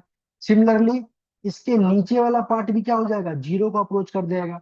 और अगर जीरो अप्रोच कर जाएगा तो क्या मैं बोल सकता हूँ, इस टाइम पे आपका जो ये पी है, ये क्या हो जाएगा, अप्रोक्सीमेट हो जाएगा पी हेड से ही, मतलब इसी से ही। तो मतलब अगर आपका एनपी एनक्यू 10 से बड़ा आ जाता है, एक तरीके से ये आप कंडीशन लेके चल सकते हो, तो ऑन दैट टाइम आपका जो पी हैट होगा ना, वही आपका ये पी प्राइम होगा। तो पी प्राइम अलग से निकालने की जरूरत नहीं है। और वही अगर पी प्राइम होगा, तो अगेन आप जब देखोगे तो यहाँ पे फिर से कुछ चीजें जीरो बन जाएगी, ये टर्म जीरो हो जाएगा, ये टर्म जीरो हो जाएगा, तो समथिंग बाय वन वन ही बचेगा। तो ओनली आपको क्या करना पड़ेगा, यहाँ से इसी वाले फॉर्मूला को क्या लिख सकते हैं हम लोग, कुछ ऐसा लिख सकते हैं, सेम फॉर्मूला को, that is P hat plus minus Z alpha by two under root P hat. अच्छा क्यू हैट मेरा क्या है, Q hat is nothing but 1 minus P hat ही तो है, ऑल अपॉन में एन। बस इतना बन जाएगा, बाकी ये भी जीरो हो जाएगा, ये भी जीरो हो जाएगा। तो आप इस वाले फॉर्मूला को यूज कर सकते हो। अब आते हैं हम लोग अपने क्वेश्चन में। तो सिंस मेरे पास जो क्वेश्चन था ना, इसमें मेरा n 700 था, साफ साफ दिख रहा है n 700 था। तो मैंने क्या किया, पहले पी हेट निकाला। पी हेट कैसे निकालेंगे, तो 700 में से 200 डिफेक्टिव है, तो ये पी हेट आया। तो जब मैं एन इंटू में पी हेट निकाल रहा हूँ, तो डेफिनेटली ये दो क्या आ रहा है, 10 से बड़ा आ रहा है। ठीक है, एन इंटू पी हेट जब निकालोगे तो क्या आएगा, 10 से बड़ा आएगा। एन इंटू पी हेट जब निकालोगे तो ये भी मेरे क्या आ रहा है, 10 से बड़ा आ रहा है। तो सिंस ये मेरे पास 10 से बड़ा है, तो मैं डायरेक्टली मैंने क्या किया, जो अभी मैंने फॉर्मूला आपको बताया था वो फॉर्मूला मैंने यूज कर लिया। लेकिन अगर आप इस चीज को नहीं समझ पा रहे हो कि एन आपका बड़ा है, या और एनपी हेट आपका, मान लेते हैं एनपी हेट आपका एक में आ गया 10 से बड़ा, एनक्यू हेट आपका मान लेते कुछ ऐसा आ गया, एनपी हेट 10 से बड़ा आ गया, एन क्यू हेट आपका इक्वल टू 10 आ गया, या लेस देन 10 आ गया, 10 लेस देन 10 में 9 आ गया, कुछ भी आ गया, तो क्या करोगे, तो जो आपका ओरिजिनल फॉर्मूला था वही यूज करोगे। अब आपको याद तो ओरिजिनल फॉर्मूला ही करना है। बाकी जिस टाइम पे आप देखोगे कि ये वाला सिनेरियो कुछ होल्ड कर रहा है दोनों साइमल्टेनियसली, तो ऑन दैट टाइम आप डायरेक्टली ये यूज करोगे। तो ओरिजिनल फॉर्मूला से तो यही बना है ना, तो अब ये फॉर्मूला अगर यूज कर लेते हो, तो बस काम तो वही बन गया आपका। तो ये मैंने फॉर्मूला पुट कर दिया। टेबल निकालना आपको आता है, टेबल निकालोगे, बाकी कैलकुलेशन करना वो तो आपको करना ही पड़ेगा। इस तरीके से आपके पास कॉन्फिडेंस इंटरवल आ जाएगा पॉपुलेशन प्रोपोर्शन का। क्लियर है, चलिए ये समझ में आ गया। तो आई होप क्वेश्चन नंबर 7 का ए पार्ट हो चुका है। अब आते क्वेश्चन नंबर 7 का बी पार्ट। आई होप आपको विजिबल हो, बट मैं रीड भी कर रहा हूँ, ध्यान देखिए। बोला a random sample of 10 bag, ठीक है 10 बैग है, of a nitrogen fertiliser give a sample mean of 40 kg। तो 10 सैंपल साइज है, जिसका सैंपल मीन है 40 kg, और स्टैंडर्ड डेविएशन है 6 kg। तो ठीक है, if the investigator survey this bag wants to be 99% confident that population mean weight mu जो है वो डज नॉट एक्सीड डी। तो मान लेते हैं आपको क्या बोला गया, एक सैंपल साइज लिया गया जिसका sample mean and standard division दे रखा है। अब इन्वेस्टर ये चाहता है कि आपका जो इसका जो पॉपुलेशन मीन हो ना, एक डी एक ऐसा पॉइंट है उस डी से एक्सीड ना करे, और उसके लिए आपको 99% कॉन्फिडेंट होना है। तो एक तरीके से कॉन्फिडेंस इंटरवल निकालना है, और उस पर्टिकुलर पॉइंट के लिए निकालना है जो कि जिसके पीछे का एरिया 99% हो, दैट डी। और वो डी क्या होगा, तो एक तरीके से अगर थोड़ा देखा जाए, तो एक तरीके से आपको एक बाउंड्री सेट किया गया है, दैट इज डी। और उस डी से पीछे का एरिया 99 होना चाहिए, और उस डी से जो मेरा पॉपुलेशन मीन है उस डी से एक्सीड ना करे। एक तरीके से अपर बाउंड ही तो निकालना है, कॉन्फिडेंस इंटरवल का अपर बाउंड कुछ ऐसा। मेरे को एक डी ये निकालना है, क्या ये डी की वैल्यू क्या होगी, जिसके पीछे 99% होना चाहिए कॉन्फिडेंस। समझ में आ रहा है? तो एक तरीके से कॉन्फिडेंस इंटरवल निकालना है मीन का अपर बाउंड वाला। ठीक है, तो अपर बाउंड कॉन्फिडेंस मीन का फॉर्मूला क्या होता है, एक्स बार प्लस में। अच्छा, अब यहाँ पे एक और कंसेप्ट आ गया कि कौन सा टेबल यूज करेंगे, जेड या टी।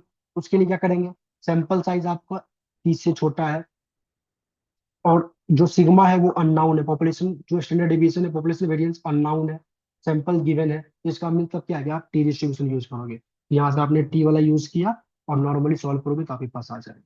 Yes. तो this is the section number 2, जिसके अंदर में टोटल 4 क्वेश्चंस गिवन थे, क्वेश्चन नंबर 4 5 6 एंड 7, और इसमें आपको 3 करने थे, और आराम से 3 क्वेश्चन डुएबल थे।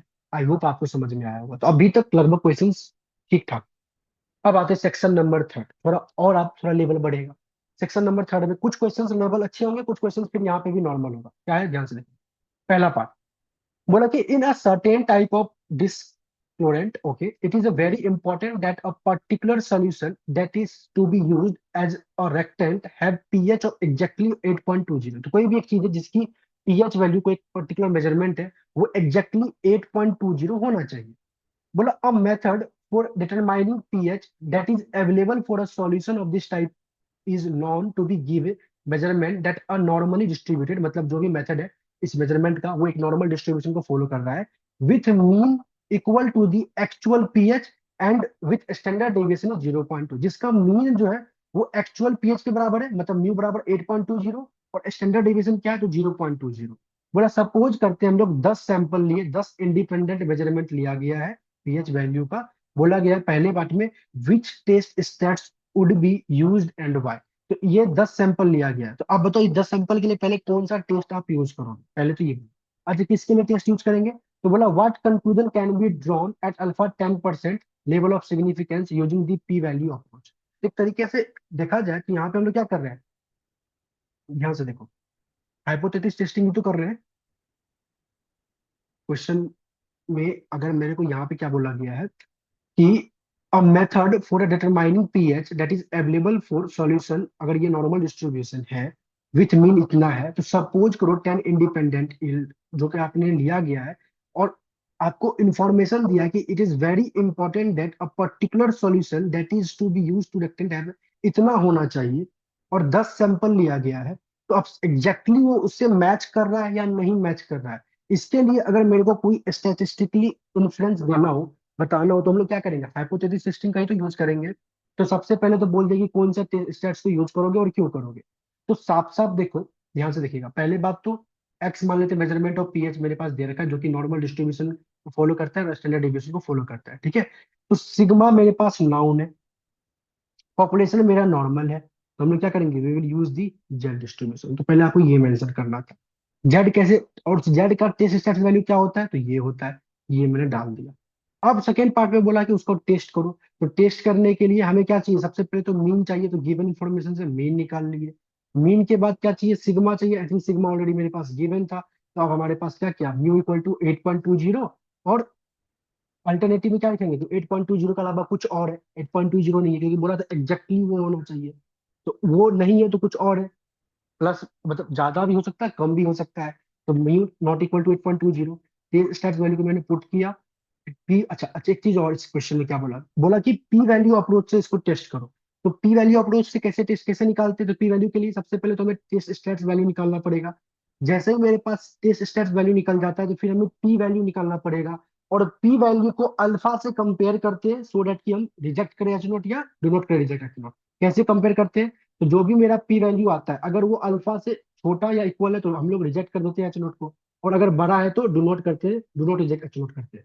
पी वैल्यू कैसे निकालते हैं, तो P value is nothing but rejection region है, जो हमारा रिजेक्शन रीजन होता है। तो यहाँ पे टू टेल टेस्ट है, तो एक तो ये रीजन है एक ये रीजन है, तो क्या मैं लिख सकता हूँ, 2 टाइम्स ऑफ प्रोबेबिलिटी, मतलब किसी एक का एरिया का डबल 2 टाइम्स कर देते हैं, तो मैंने लिखा Z is greater than something का 2 टाइम्स, क्योंकि ये टू टेल टेस्ट है। तो यहाँ से क्या करोगे आप, इसकी जो वैल्यू आएगी वो आपका पी वैल्यू होगा, तो ये प्रोबेबिलिटी जेड लेस देन 7, ये एक तरीके से ओवरऑल इसकी, तो जब आप टेबल में चेक करोगे तो टेबल में मैक्सिमम जेड की वैल्यू आपको 3.99 तक दिखेगा, और 3.99 पे जो आपके पास वैल्यू दिखेगा वो 0.9999 दिखेगा।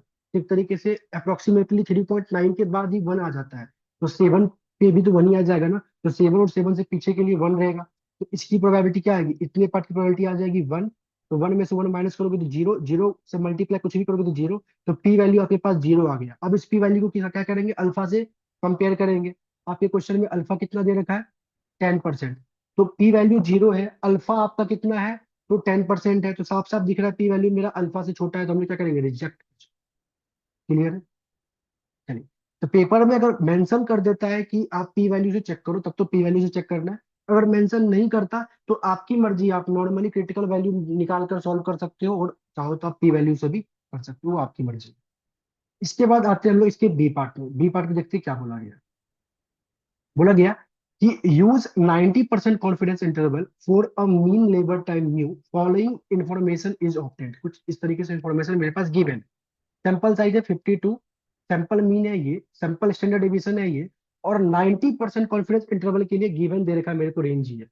बोला डिसाइड वेदर और नॉट रिजेक्ट एच नॉट, जहां पे नल हाइपोथेसिस आपको पहले से इन्होंने सेट कर दिया कि म्यू बराबर 1.6 in favour of alternative mu is not equal to 1.6 at alpha बराबर 0.10। मतलब बहुत सिंपल, हर चीज दे दिया। नल हाइपोथेसिस अल्टरनेटिव हाइपोथेसिस दोनों उसने पहले से सेट कर दिया, आपको बोला चेक करो, इसको टेस्ट करो, आराम से कर सकते हो। मेरे पास कुछ मेंशन नहीं था कौन से मेथड से करना है, तो आपकी मर्जी जो मेथड यहाँ पे लगा सकते हो, तो मैंने क्रिटिकल वैल्यू वाला मेथड लगाया। तो मेरे पास गिवन इन्फॉर्मेशन था, नल अल्टरनेटिव था, टेस्ट स्टैट्स वैल्यू मैंने निकाला 1.56 आ गया है। सिंस एंड मेरे पास 30 से बड़ा था तो मैंने जेड डिस्ट्रीब्यूशन यूज किया है, ठीक है। क्रिटिकल वैल्यू निकाला, क्रिटिकल वैल्यू निकालने के बाद साफ साफ दिख रहा है कि जो मेरा टेस्ट स्टैट्स वैल्यू है वो एक्सेप्टेंस रीजन में लाई कर रहा है। मतलब ये रहा रिजेक्शन रीजन, और ये बीच वाला रहा एक्सेप्टेंस रीजन। एक्सेप्ट में लाई कर रहा है, हम क्या लिखेंगे, do not reject action. Clear है।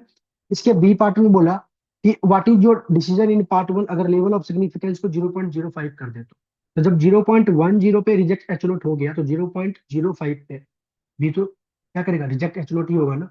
मतलब एक तरीके से देखा जाए तो आप रिजेक्शन रीजन को और छोटा कर रहे हो, एक्सेप्टेंस रीजन को बढ़ा रहे हो, तो यहाँ तो और डेफिनेटली रिजेक्ट एच नोट होगा।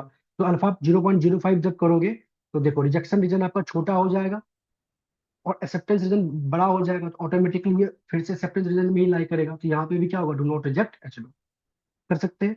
बोला तीसरे पार्ट में कि इन दोनों से क्या मतलब, based on the example what is the relationship between test of two side alternative and confidence interval. तो इन दोनों से जो आपने चेक किया जिससे क्या आपको रिजल्ट मिला, एक तरीके से दोनों इक्विवेलेंट मेथड था ना डिसीजन मेकिंग के लिए, दोनों से जो मेरे को पास डिसीजन है वो सेम ही आया है। क्लियर है। चलिए, तो ये क्वेश्चन नंबर 8 था, ये भी बहुत सिंपल था। एक तरीके से क्वेश्चन नंबर 8 तो सब कुछ करा कराया दिया हुआ था, आपको बस टेबल देखना था एंड आपको बस कैलकुलेशन करना था, डेट्स। अब आते हैं क्वेश्चन नंबर 9। समझिएगा क्वेश्चन नंबर 9 क्या बोलता है। कहता है कि it is desire to test the null hypothesis mu equal to 30 against the alternative mu is less than 30। तो नल हाइपोथेसिस रखना है म्यू बराबर 30, अल्टरनेटिव म्यू लेस देन 30, ठीक है। On the basis of time taken by newly developed over an equal to 50 cake bag, ठीक है। तो आपके पास सैंपल साइज रहेगा 50। बोला द पॉपुलेशन है सिग्मा इक्वल टू 5 मिनट, तो बेसिकली पॉपुलेशन का सिग्मा भी गिवन है आपके पास। बोला कि for what value of X bar का क्या ऐसा वैल्यू ले must the null hypothesis be rejected. X bar क्या ऐसा में क्या वैल्यू, लेटर सपोज आपने क्या लिखा, ध्यान समझिए। आपके पास नल हाइपोथेसिस कुछ दे दिया इसने, दैट इज 30, अल्टरनेटिव दे दिया that is less than 30। Clear है। कहता है कि अब मेरे को ये बताओ, सैंपल साइज एंड वेरिएंस भी दे दिया, स्टैंडर्ड डिवीजन दे दिया है, कि आप एक्स बार का ऐसा क्या वैल्यू रखो सो दैट कि जो आपका नल हाइपोथेसिस है वो रिजेक्ट हो जाए। If the probability of a type one error is to be alpha बराबर, अल्फा की वैल्यू दे रखा है 0.05, अगर अल्फा क्या है 0.05 है। तो एक तरीके से आपको ये बताना, ये पूछा जा रहा है ना कि आप रिजेक्शन रीजन बताओ, एक्स बार की वो वैल्यू बताओ जिससे कि नल हाइपोथेसिस रिजेक्ट हो जाए। तो आपको बेसिकली वो एक पर्टिकुलर बॉर्डर पॉइंट बताना है, रिजेक्शन रीजन जहां से स्टार्ट होगा, जहां पे आप नल हाइपोथेसिस को रिजेक्ट करोगे। तो एक तरीके से अच्छा सिंस लेस देन है तो मतलब लेफ्ट हैंड टेस्ट कर रहे हैं, तो एक तरीके से ये वो पॉइंट है जहां से जिससे पीछे अगर टेस्ट स्टेट्स वैल्यू आपका लाई किया तो एच नोट आपका रिजेक्ट होगा, और जिसके आगे मतलब एक तरीके से पीछे मतलब जो इस रेंज में अगर आपका टेस्ट स्टेट्स वैल्यू आया तो आपका एच नोट रिजेक्ट होगा, और अगर इसमें आया तो एच नोट एक्सेप्ट होगा। तो आपको इसके क्रॉसपोंड में जो एक्स बार होगा वही बताना है। मतलब एक्स क्रॉस मतलब क्रॉसपोंड करने मतलब क्या है, एक्स बार आपको ऐसा लेना है जिससे कि टेस्ट स्टेट्स वैल्यू जो हो वो इसके पीछे लाई करे। तो इसको छोड़ो, एक्स बार आपको ऐसा लेना है जिससे कि आप जो टेस्ट मतलब ये जो आया है 1.64, ये क्या है -1.6, ये क्रिटिकल पॉइंट आया है किस पे, एट अल्फा 0.05 पे। तो आपने क्या किया, पहले क्रिटिकल पॉइंट निकाल लिया -1.64। तो हमें क्या करना है, हमें ऐसा एक्स बार चाहिए जिससे मेरा नल हाइपोथेसिस रिजेक्ट करे। तो नल हाइपोथेसिस रिजेक्ट करने के लिए मेरा टेस्ट स्टेट्स वैल्यू को रिजेक्शन रीजन में लाई करना पड़ेगा। तो मेरे को ऐसा एक्स बार चाहिए जिससे कि ऐसा टेस्ट स्टेट्स वैल्यू आए जो कि इसके पीछे कहीं ना कहीं लाई करे, इस वाले टर्म के पीछे लाई करे। तो मैंने क्या लिखा कि टेस्ट स्टेट्स वैल्यू जो मैं जेड से निकालूंगा, जिसके लिए मैं इस फॉर्मूला को यूज करूंगा, ये लेस देन होना चाहिए किससे, -1.64 से। तब जाके इससे जो भी टेस्ट स्टेट्स वैल्यू आएगा वो इसके कहीं पे लाई करेगा और हम लोग बोलेंगे कि रिजेक्ट H0। तो अब सिंपल सी बात है, हमें ये चाहिए, हमें म्यू पता है, सिग्मा पता है, एन पता है, सारी वैल्यूज पता है, मेरे को एक्स बार चाहिए, और ये मेरे को इसके जो मतलब बॉर्डर पता है, मेरे को बाउंड्री भी पता है। इसको जब आप सॉल्व करोगे तो आपके पास आ जाएगा एक्स बार लेस देन ये, तो मतलब एट एक्स बार को 28.84 होना चाहिए, सो डेट कि हम लोग रिजेक्शन रीजन में आ सके, मतलब टेस्ट स्टेट्स की वैल्यू को रिजेक्शन रीजन में हम ला सके, और जिससे कि आपका क्या हो, H0 रिजेक्ट हो जाए। क्वेश्चन बहुत सिंपल था, बस आपको ये जो लास्ट का लाइन था ना क्वेश्चन में जो पूछा गया था, ये समझना। क्लियर है? अब आते क्वेश्चन नंबर 10 में।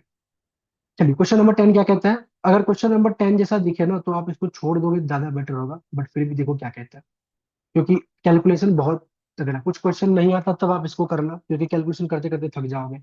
बोला environment expert needs to be able to detect the small amount of pollutants in the environment which usually show average lead content in the water to be this. एक तरीके से on an average एक pollutant का जो मान लेते हैं measurement है वो 2.25 है नॉर्मली, इस तरीके से समझो, ठीक है। बोला however the expert express concern about the spiked concentration of lead in the water. मतलब एक तरीके से एक्सपर्ट को ना एक तरीके से कंसर्न है कि ये जो मेजरमेंट, ये जो पॉलिनेटेंट का कंसेप्ट है ये बढ़ ना जाए। क्लियर है? ठीक है। अब आगे बोला, as a check on current capability measurement of lead content are taken from 12 water station. तो इस चीज को चेक करने के लिए उसने 12 सैंपल लिया, ये चेक करने के लिए कहीं जो ये पॉलिटेंट वाला कंसेप्ट है ये बढ़ ना जाए। तो बोला क्या कि इज देयर कोई भी स्ट्रॉन्ग एनफ एविडेंस है इस चीज को सपोर्ट करने के लिए। तो एक तरीके से नल हाइपोथेसिस में हमें क्या रखना पड़ेगा, नल हाइपोथेसिस में जो भी मीन है वो 2.25 रखना पड़ेगा। अल्टरनेटिव में जो चीज के लिए हम लोग टेस्टिंग कर रहे होते हैं वो अल्टरनेटिव रखना चाहते हैं, टेस्टिंग क्या करना चाहते हैं कि ये बढ़ ना जाए 2.25 से, तो मैंने वही किया। Null hypothesis this, alternative this. अब टेस्ट स्टेट्स के लिए क्या करना पड़ेगा, ध्यान सुनिएगा। सबसे पहले तो देखते हैं क्या क्या हमारे पास कोई और इन्फॉर्मेशन गिवन है, या हमारे पास कोई सैंपल पॉपुलेशन का स्टैंडर्ड डेविएशन गिवन नहीं है, सिग्मा अननोन है, सैंपल साइज 12 है। तो सबसे पहले तो ये डिसाइड करना है कि कौन सा डिस्ट्रीब्यूशन लगाएंगे। तो since sample size less than 30 है, सिग्मा अननोन है, तो हम लोग टी डिस्ट्रीब्यूशन यूज करेंगे। अब टी डिस्ट्रीब्यूशन यूज करने के लिए भी तो मेरे को मीन चाहिए और सैंपल वेरिएंस चाहिए, सैंपल स्टैंडर्ड डेविएशन चाहिए। तो क्या करेंगे, गिवन डेटा से पहले मीन निकालेंगे। अब मीन निकालने के बाद सैंपल वेरिएंस निकालेंगे, फिर उससे स्टैंडर्ड डेविएशन आएगा। एक तो नहीं पता एग्जामिनर कौन सा नशा करके क्वेश्चन बनाया था, अगर बच्चा से इतना कैलकुलेशन कराना ही था तो डायरेक्टली वो इंटीजर फॉर्म में देता, 2 3 फॉर्म में देता, 2.4 2 नॉन इंटीजर फॉर्म में दे दिया पहले, तो करते रहो कैलकुलेशन। समझ में आ रहा है? तो कितना टाइम लगेगा इसमें कैलकुलेट करने में, मैंने तो यहाँ पे कर बैठ के कर दिया आधा घंटा लगाकर। तो ये एक्स माइनस पहले क्या करोगे, एक्स एक्स बार निकालोगे, एक्स माइनस एक्स बार निकालोगे, फिर एक्स माइनस बार का स्क्वायर निकालोगे, सब निकल जाएगा तो फॉर्मूला पे पुट करोगे, तब जाके एस स्क्वायर आएगा, तब जाके ये आएगा। तो ट्राई करना कि बाकी क्वेश्चन बन रहे हैं तो इस टाइप के क्वेश्चन को छोड़ देने का। और एग्जामिनर को तो मैं कुछ बोल नहीं सकता, वो नहीं पता क्यों पूछ रहा है ऐसा, अगर उसको कंसेप्ट भी जानना था बच्चे से तो नॉर्मल वे में भी इंटीजर वे में भी क्वेश्चन दे देता वो। बट चलो कोई बात नहीं। तो जब जैसे ही आप ये सब निकाल लोगे तो फिर आपको टेस्टिंग करना है, आई होप आराम से टेस्ट कर लोगे, टेस्ट करना फिर नॉर्मल आपको पता चल गया टी करना है। आपके पास अल्फा दे रखा है, जो भी आपके पास आएगा वो मैंने रोल कर दिया ऑलरेडी, ठीक है। तो मैं आगे वाले क्वेश्चन में पढ़ता हूँ, मतलब जो कंसेप्ट है मैंने बता दिया, अब आई होप जो कैलकुलेशन वो आप कर सकते हैं। क्वेश्चन नंबर 10 की बात करते हैं। क्वेश्चन नंबर 10 क्या कहता है, ध्यान से देखिएगा।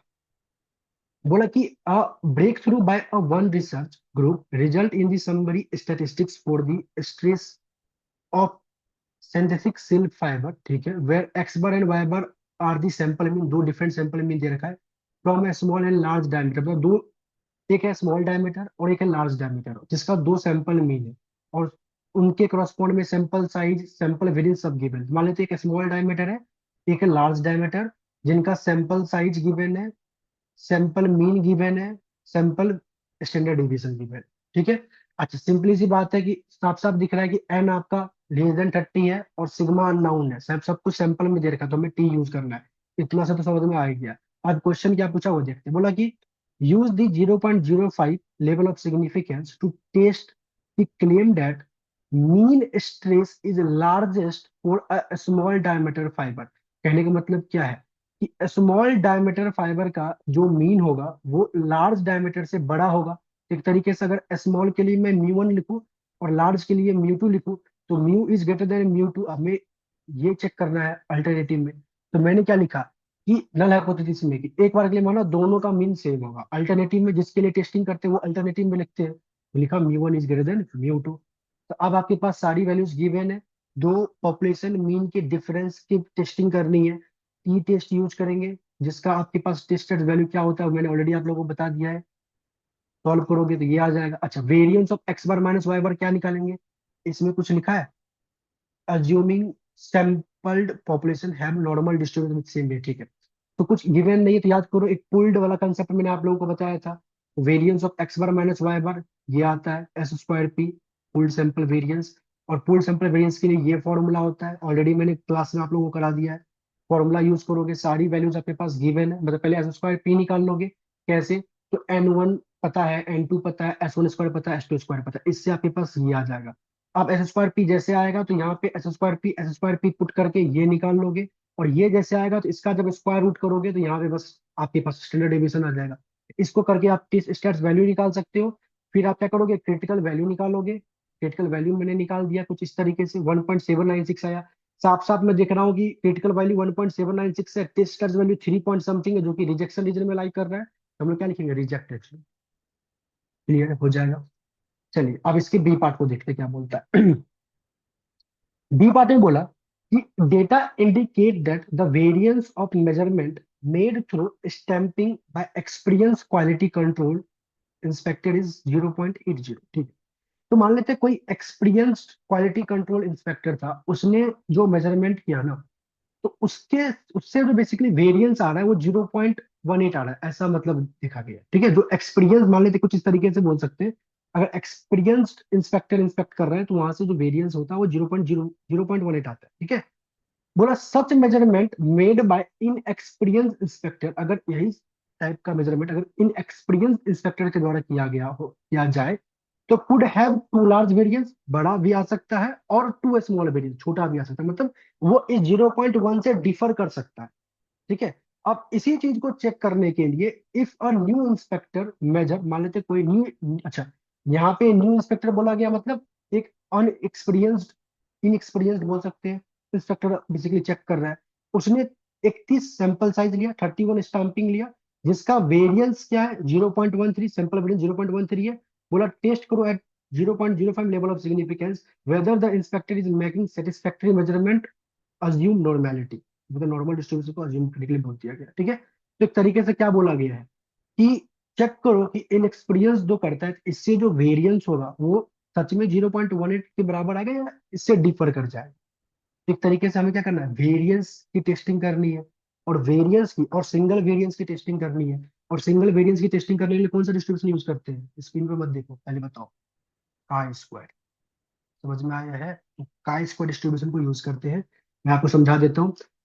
हमें जब भी पॉपुलेशन प्रोपोर्शन की टेस्टिंग करना होगा तो हम लोग जेड को यूज करेंगे।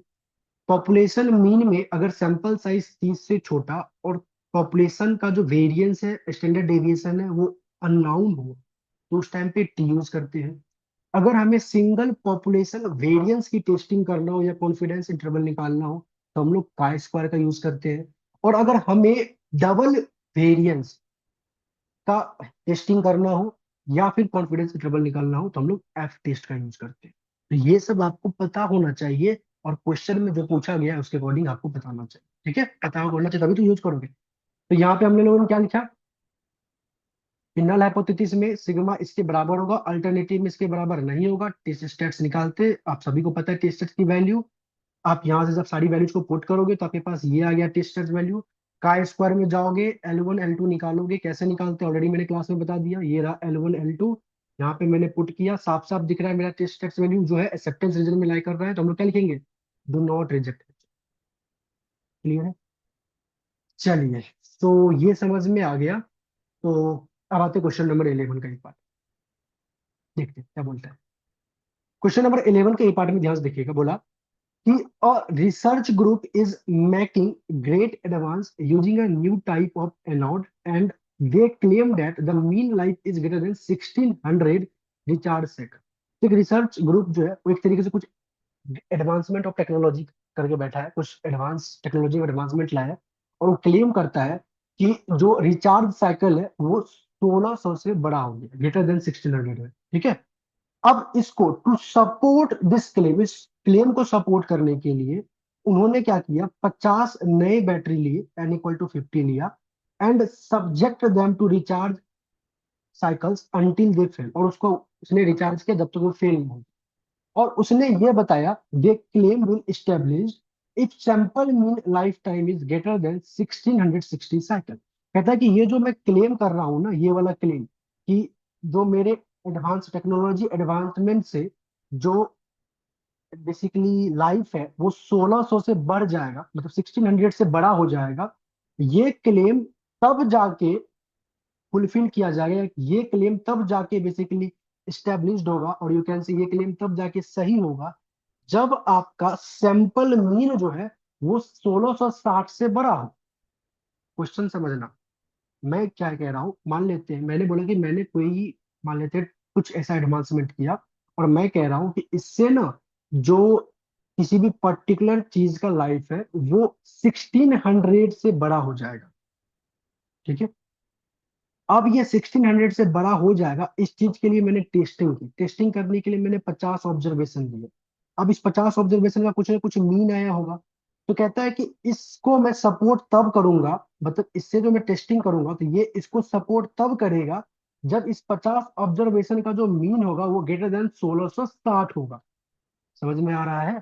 तो ये कह रहा है इस तरीके से। अब आगे बोला, otherwise the claim will not established, अगर ऐसा नहीं होता तो ये क्लेम एस्टेब्लिश नहीं होगा, and further improvement are needed, और एक्स्ट्रा फिर इंप्रूवमेंट करने की जरूरत पड़ेगी।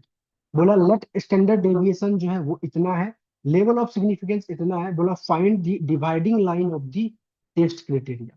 तो कहने का मतलब एक तरीके से ना, बोला आप चेक करो कि वो कौन सा पॉइंट है जिस पॉइंट के आगे पीछे मैं इस चीज को एक्सेप्ट करूं, मतलब इस टेस्ट, ये जो बेसिकली क्लेम है जो कि बोल रहा है कि मतलब लाइफ बढ़ेगा, वो क्लेम जो है एक्सेप्ट होगा या क्लेम रिजेक्ट।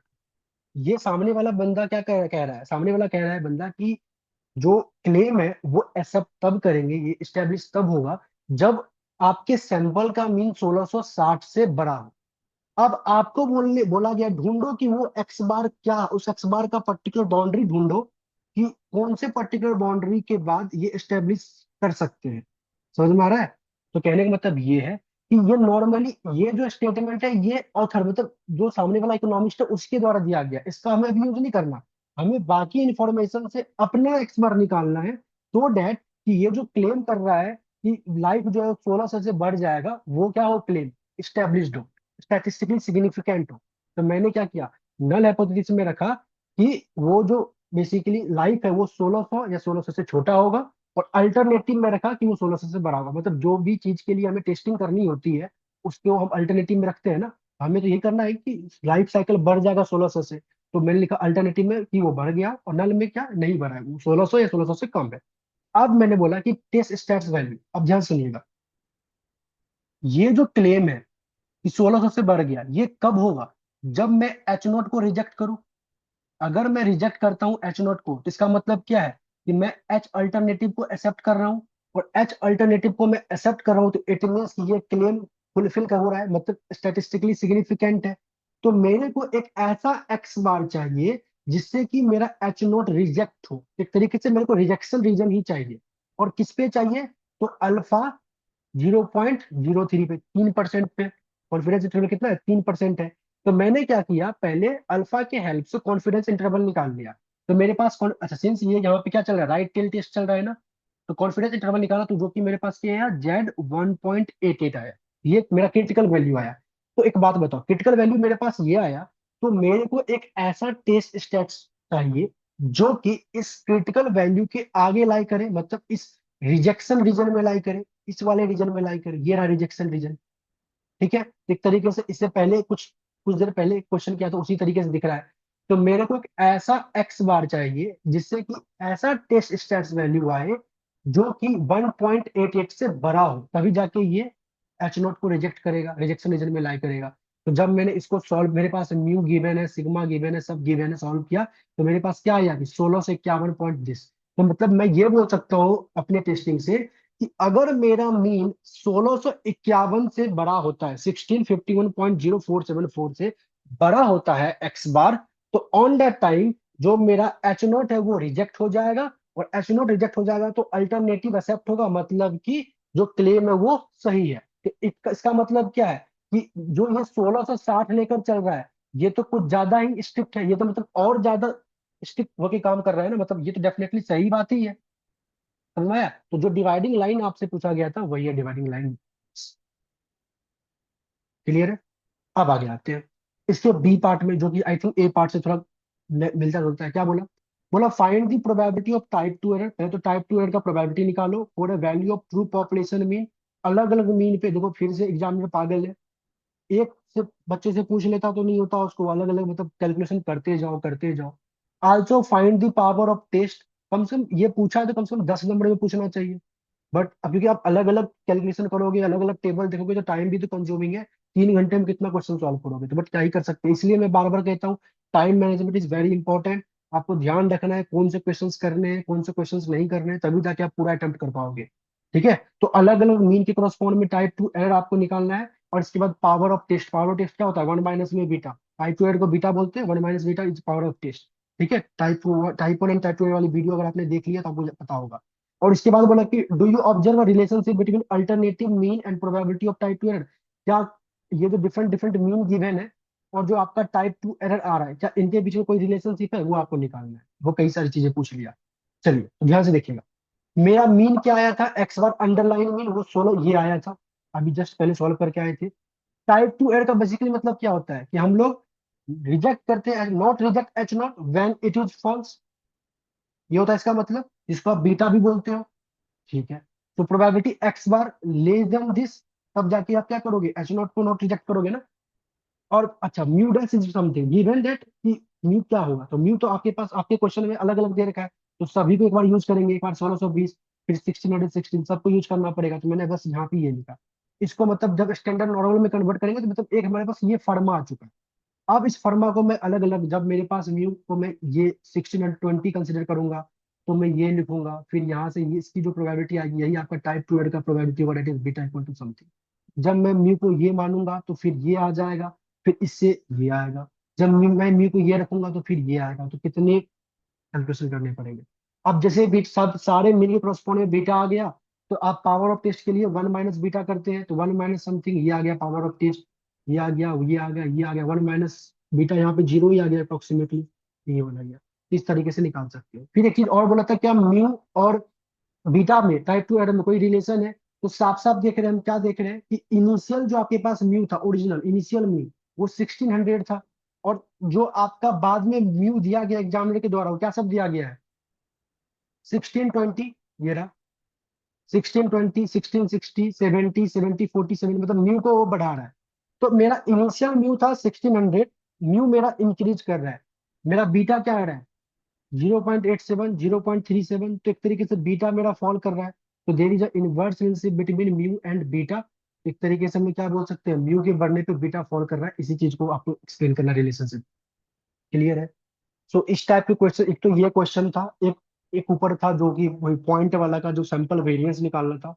तो इस टाइप के क्वेश्चन को ट्राई करना कि अगर बाकी हो जा रहा है तो इसको स्किप कर सको, अदरवाइज तो करना तो करना है। ठीक है? चलिए अब आते क्वेश्चन नंबर 12 पे। कहता है क्वेश्चन नंबर 12 में कि देखिए, incident of a phenomenon, statistics reported that 35 of 80 randomly selected case test positive, मतलब 80 में से 35 जो है टेस्ट वो पॉजिटिव है। एक तरीके से यहाँ पे भी 80 में से 35 डिफेक्टिव। एक तरीके से प्रोबेबिलिटी की तरफ बात चल रहा है, प्रोपोर्शन की तरफ बात हो रही है ना। ठीक है? तो फॉर बैक्टीरियल फिनोमिना, तो एक बैक्टीरियल फिनोमिना है जिसमें कि 35 में से 80 जो है उसका टेस्ट पॉजिटिव आ रहा है। whereas 66 of 80 cases test positive for viral phenomena। तो दो डिफरेंट फिनोमिना, एक बैक्टीरिया एक वायरल। बैक्टीरिया में 35 आउट ऑफ 80 पॉजिटिव आ रहा है और इसमें 66 आउट ऑफ 80 पॉजिटिव आ रहा है। तो यहाँ से प्रोपोर्शन बन निकल जाएगा। बोला does it appear that the true proportion of bacteria phenomena case differ from the viral. मतलब एक तरीके से दोनों प्रोपोर्शन के बीच का डिफरेंस चेक करना है। तो टेस्टिंग दी हाइपोथेसिस बेसिकली आपको क्या चेक करना है, तो दो प्रोपोर्शन के बीच में डिफरेंस का टेस्टिंग करना है, हाइपोथेसिस टेस्टिंग करना है। तो कैसे निकालेंगे हम लोग?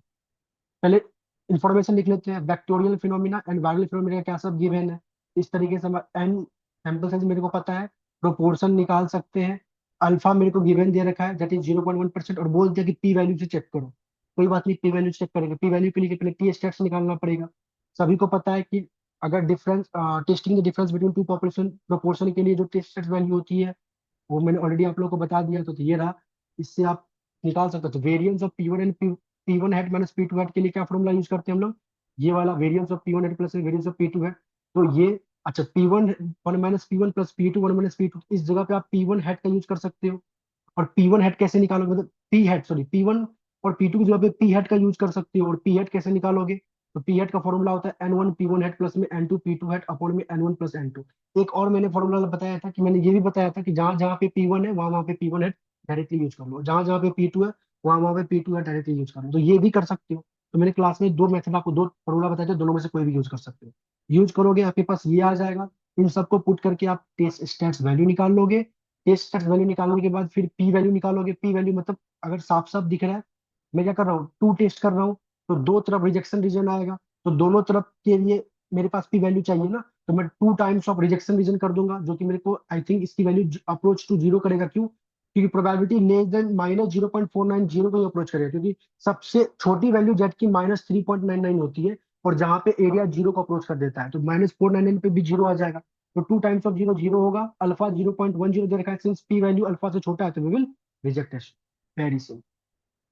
चलिए, इसका बी पार्ट करते हैं। बी पार्ट देखते हैं क्या बोला गया। बोला it is observe that the municipal sewer pipeline network across the country is his, ठीक है जो भी है। One technology is proposed for pipeline, एक टेक्नोलॉजी को दिया गया है, इंट्रोड्यूस किया गया है through a tougher and flexible line through the, जो भी है।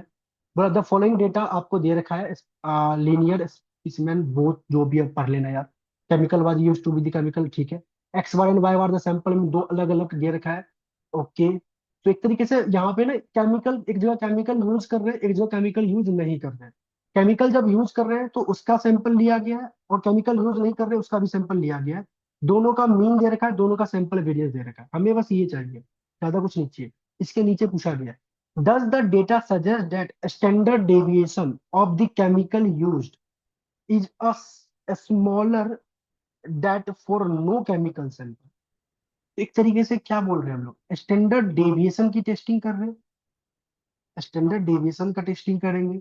और स्टैंडर्ड डेविएशन की टेस्टिंग कैसे कर रहे हैं, कि क्या केमिकल यूज और नो केमिकल यूज के बीच में आपस में ये क्या स्मॉलर है।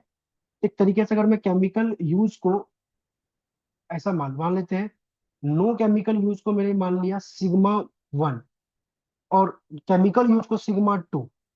तो मेरे को क्या निकालना है, standard deviation of chemical use sample is smaller than no chemical. तो sigma two is less than sigma one, ये मेरा नल हाइपोथेसिस, अल्टरनेटिव हाइपोथेसिस होगा, जिसकी टेस्टिंग करते हैं उसको अल्टरनेटिव में रखते हैं। चलिए, लेकिन जब आपने एक तरीके से देखा जाए तो आप दो डिफरेंट सैंपल स्टैंडर्ड डेविएशन का टेस्टिंग करना चाहते हो, और आपने कंसेप्ट क्या पढ़ा है क्लास में जब मैंने आप लोगों को पढ़ाया था, तो दो डिफरेंट सैंपल वेरिएंस, दो डिफरेंट पॉपुलेशन वेरिएंस की टेस्टिंग करना मैंने आप लोगों को सिखाया था। तो एक बात बताओ, अगर मैं सैंपल स्टैंडर्ड डेविएशन की टेस्टिंग करूं या मैं वेरिएंस की टेस्टिंग करूं, बात तो बराबर ही है ना। जो वेरिएंस का रिजल्ट आएगा वही तो स्टैंडर्ड, उसी के क्रॉस, उसी के अकॉर्डिंग तो स्टैंडर्ड डेविएशन का रिजल्ट आएगा। तो मैं नल हाइपोथेसिस में sigma one square is equal to sigma two square लिखूं, या sigma square equal to sigma two square लिखूं, बात तो एक ही होगा। वैल्यू में डिफर करेगा लेकिन रिजल्ट तो सेम आएगा, मेरे को तो रिजल्ट से मतलब है। तो मैंने लिखा क्या, no chemical use, chemical use. Since मेरे को सिग्मा स्क्वायर के करस्पॉन्ड में फॉर्मूला सब पता था, तो मैंने वो यूज कर लिया। और जब भी दो पॉपुलेशन वेरिएंस के बीच में टेस्टिंग करना होता है तो क्या यूज करते हैं, एफ टेस्ट करते हैं। एस वन स्क्वायर अपॉन में एस टू, यहाँ पे भी किसको ऊपर रखते हैं, जिसकी वैल्यू बड़ी होती है। एस वन बड़ी है तो उसको ऊपर रखे। इसको मैंने पुट कर दिया। पुट करने के बाद मेरे पास टेस्ट स्टेट्स वैल्यू आ गया, फिर क्रिटिकल वैल्यू निकाल लोगे क्योंकि वन टेन टेस्ट है। ये रहा वन टेन टेस्ट, तो वन टेन के क्रॉसपोर्ड क्रिटिकल वैल्यू आपने निकाल लिया। और साफ साफ दिख रहा है क्रिटिकल वैल्यू आपके पास 672 है, और ये आपके पास आ गया 1.18। तो बेसिकली ये एक्सेप्टेंस रीजन में लाई कर रहा है, तो do not reject H not. समझ में आया? तो एक तरीके से देखा जाए तो एक दो क्वेश्चंस ऐसे थे जो बहुत लेंदी था, जिसको कि अगर आप बाकी क्वेश्चन कर पा रहे हो तो उस क्वेश्चन को आपको छोड़ देना चाहिए। एक दो क्वेश्चंस ऐसे थे जिसका जो स्टेटमेंट था क्वेश्चन का वो थोड़ा रीड करना बहुत इंपॉर्टेंट था, कि अगर आप उसको अच्छे से इंटरप्रेट कर पा रहे हो, उसके दिए गए गिवन इंफॉर्मेशन को समझ पा रहे हो, तो आपसे बन जाएगा।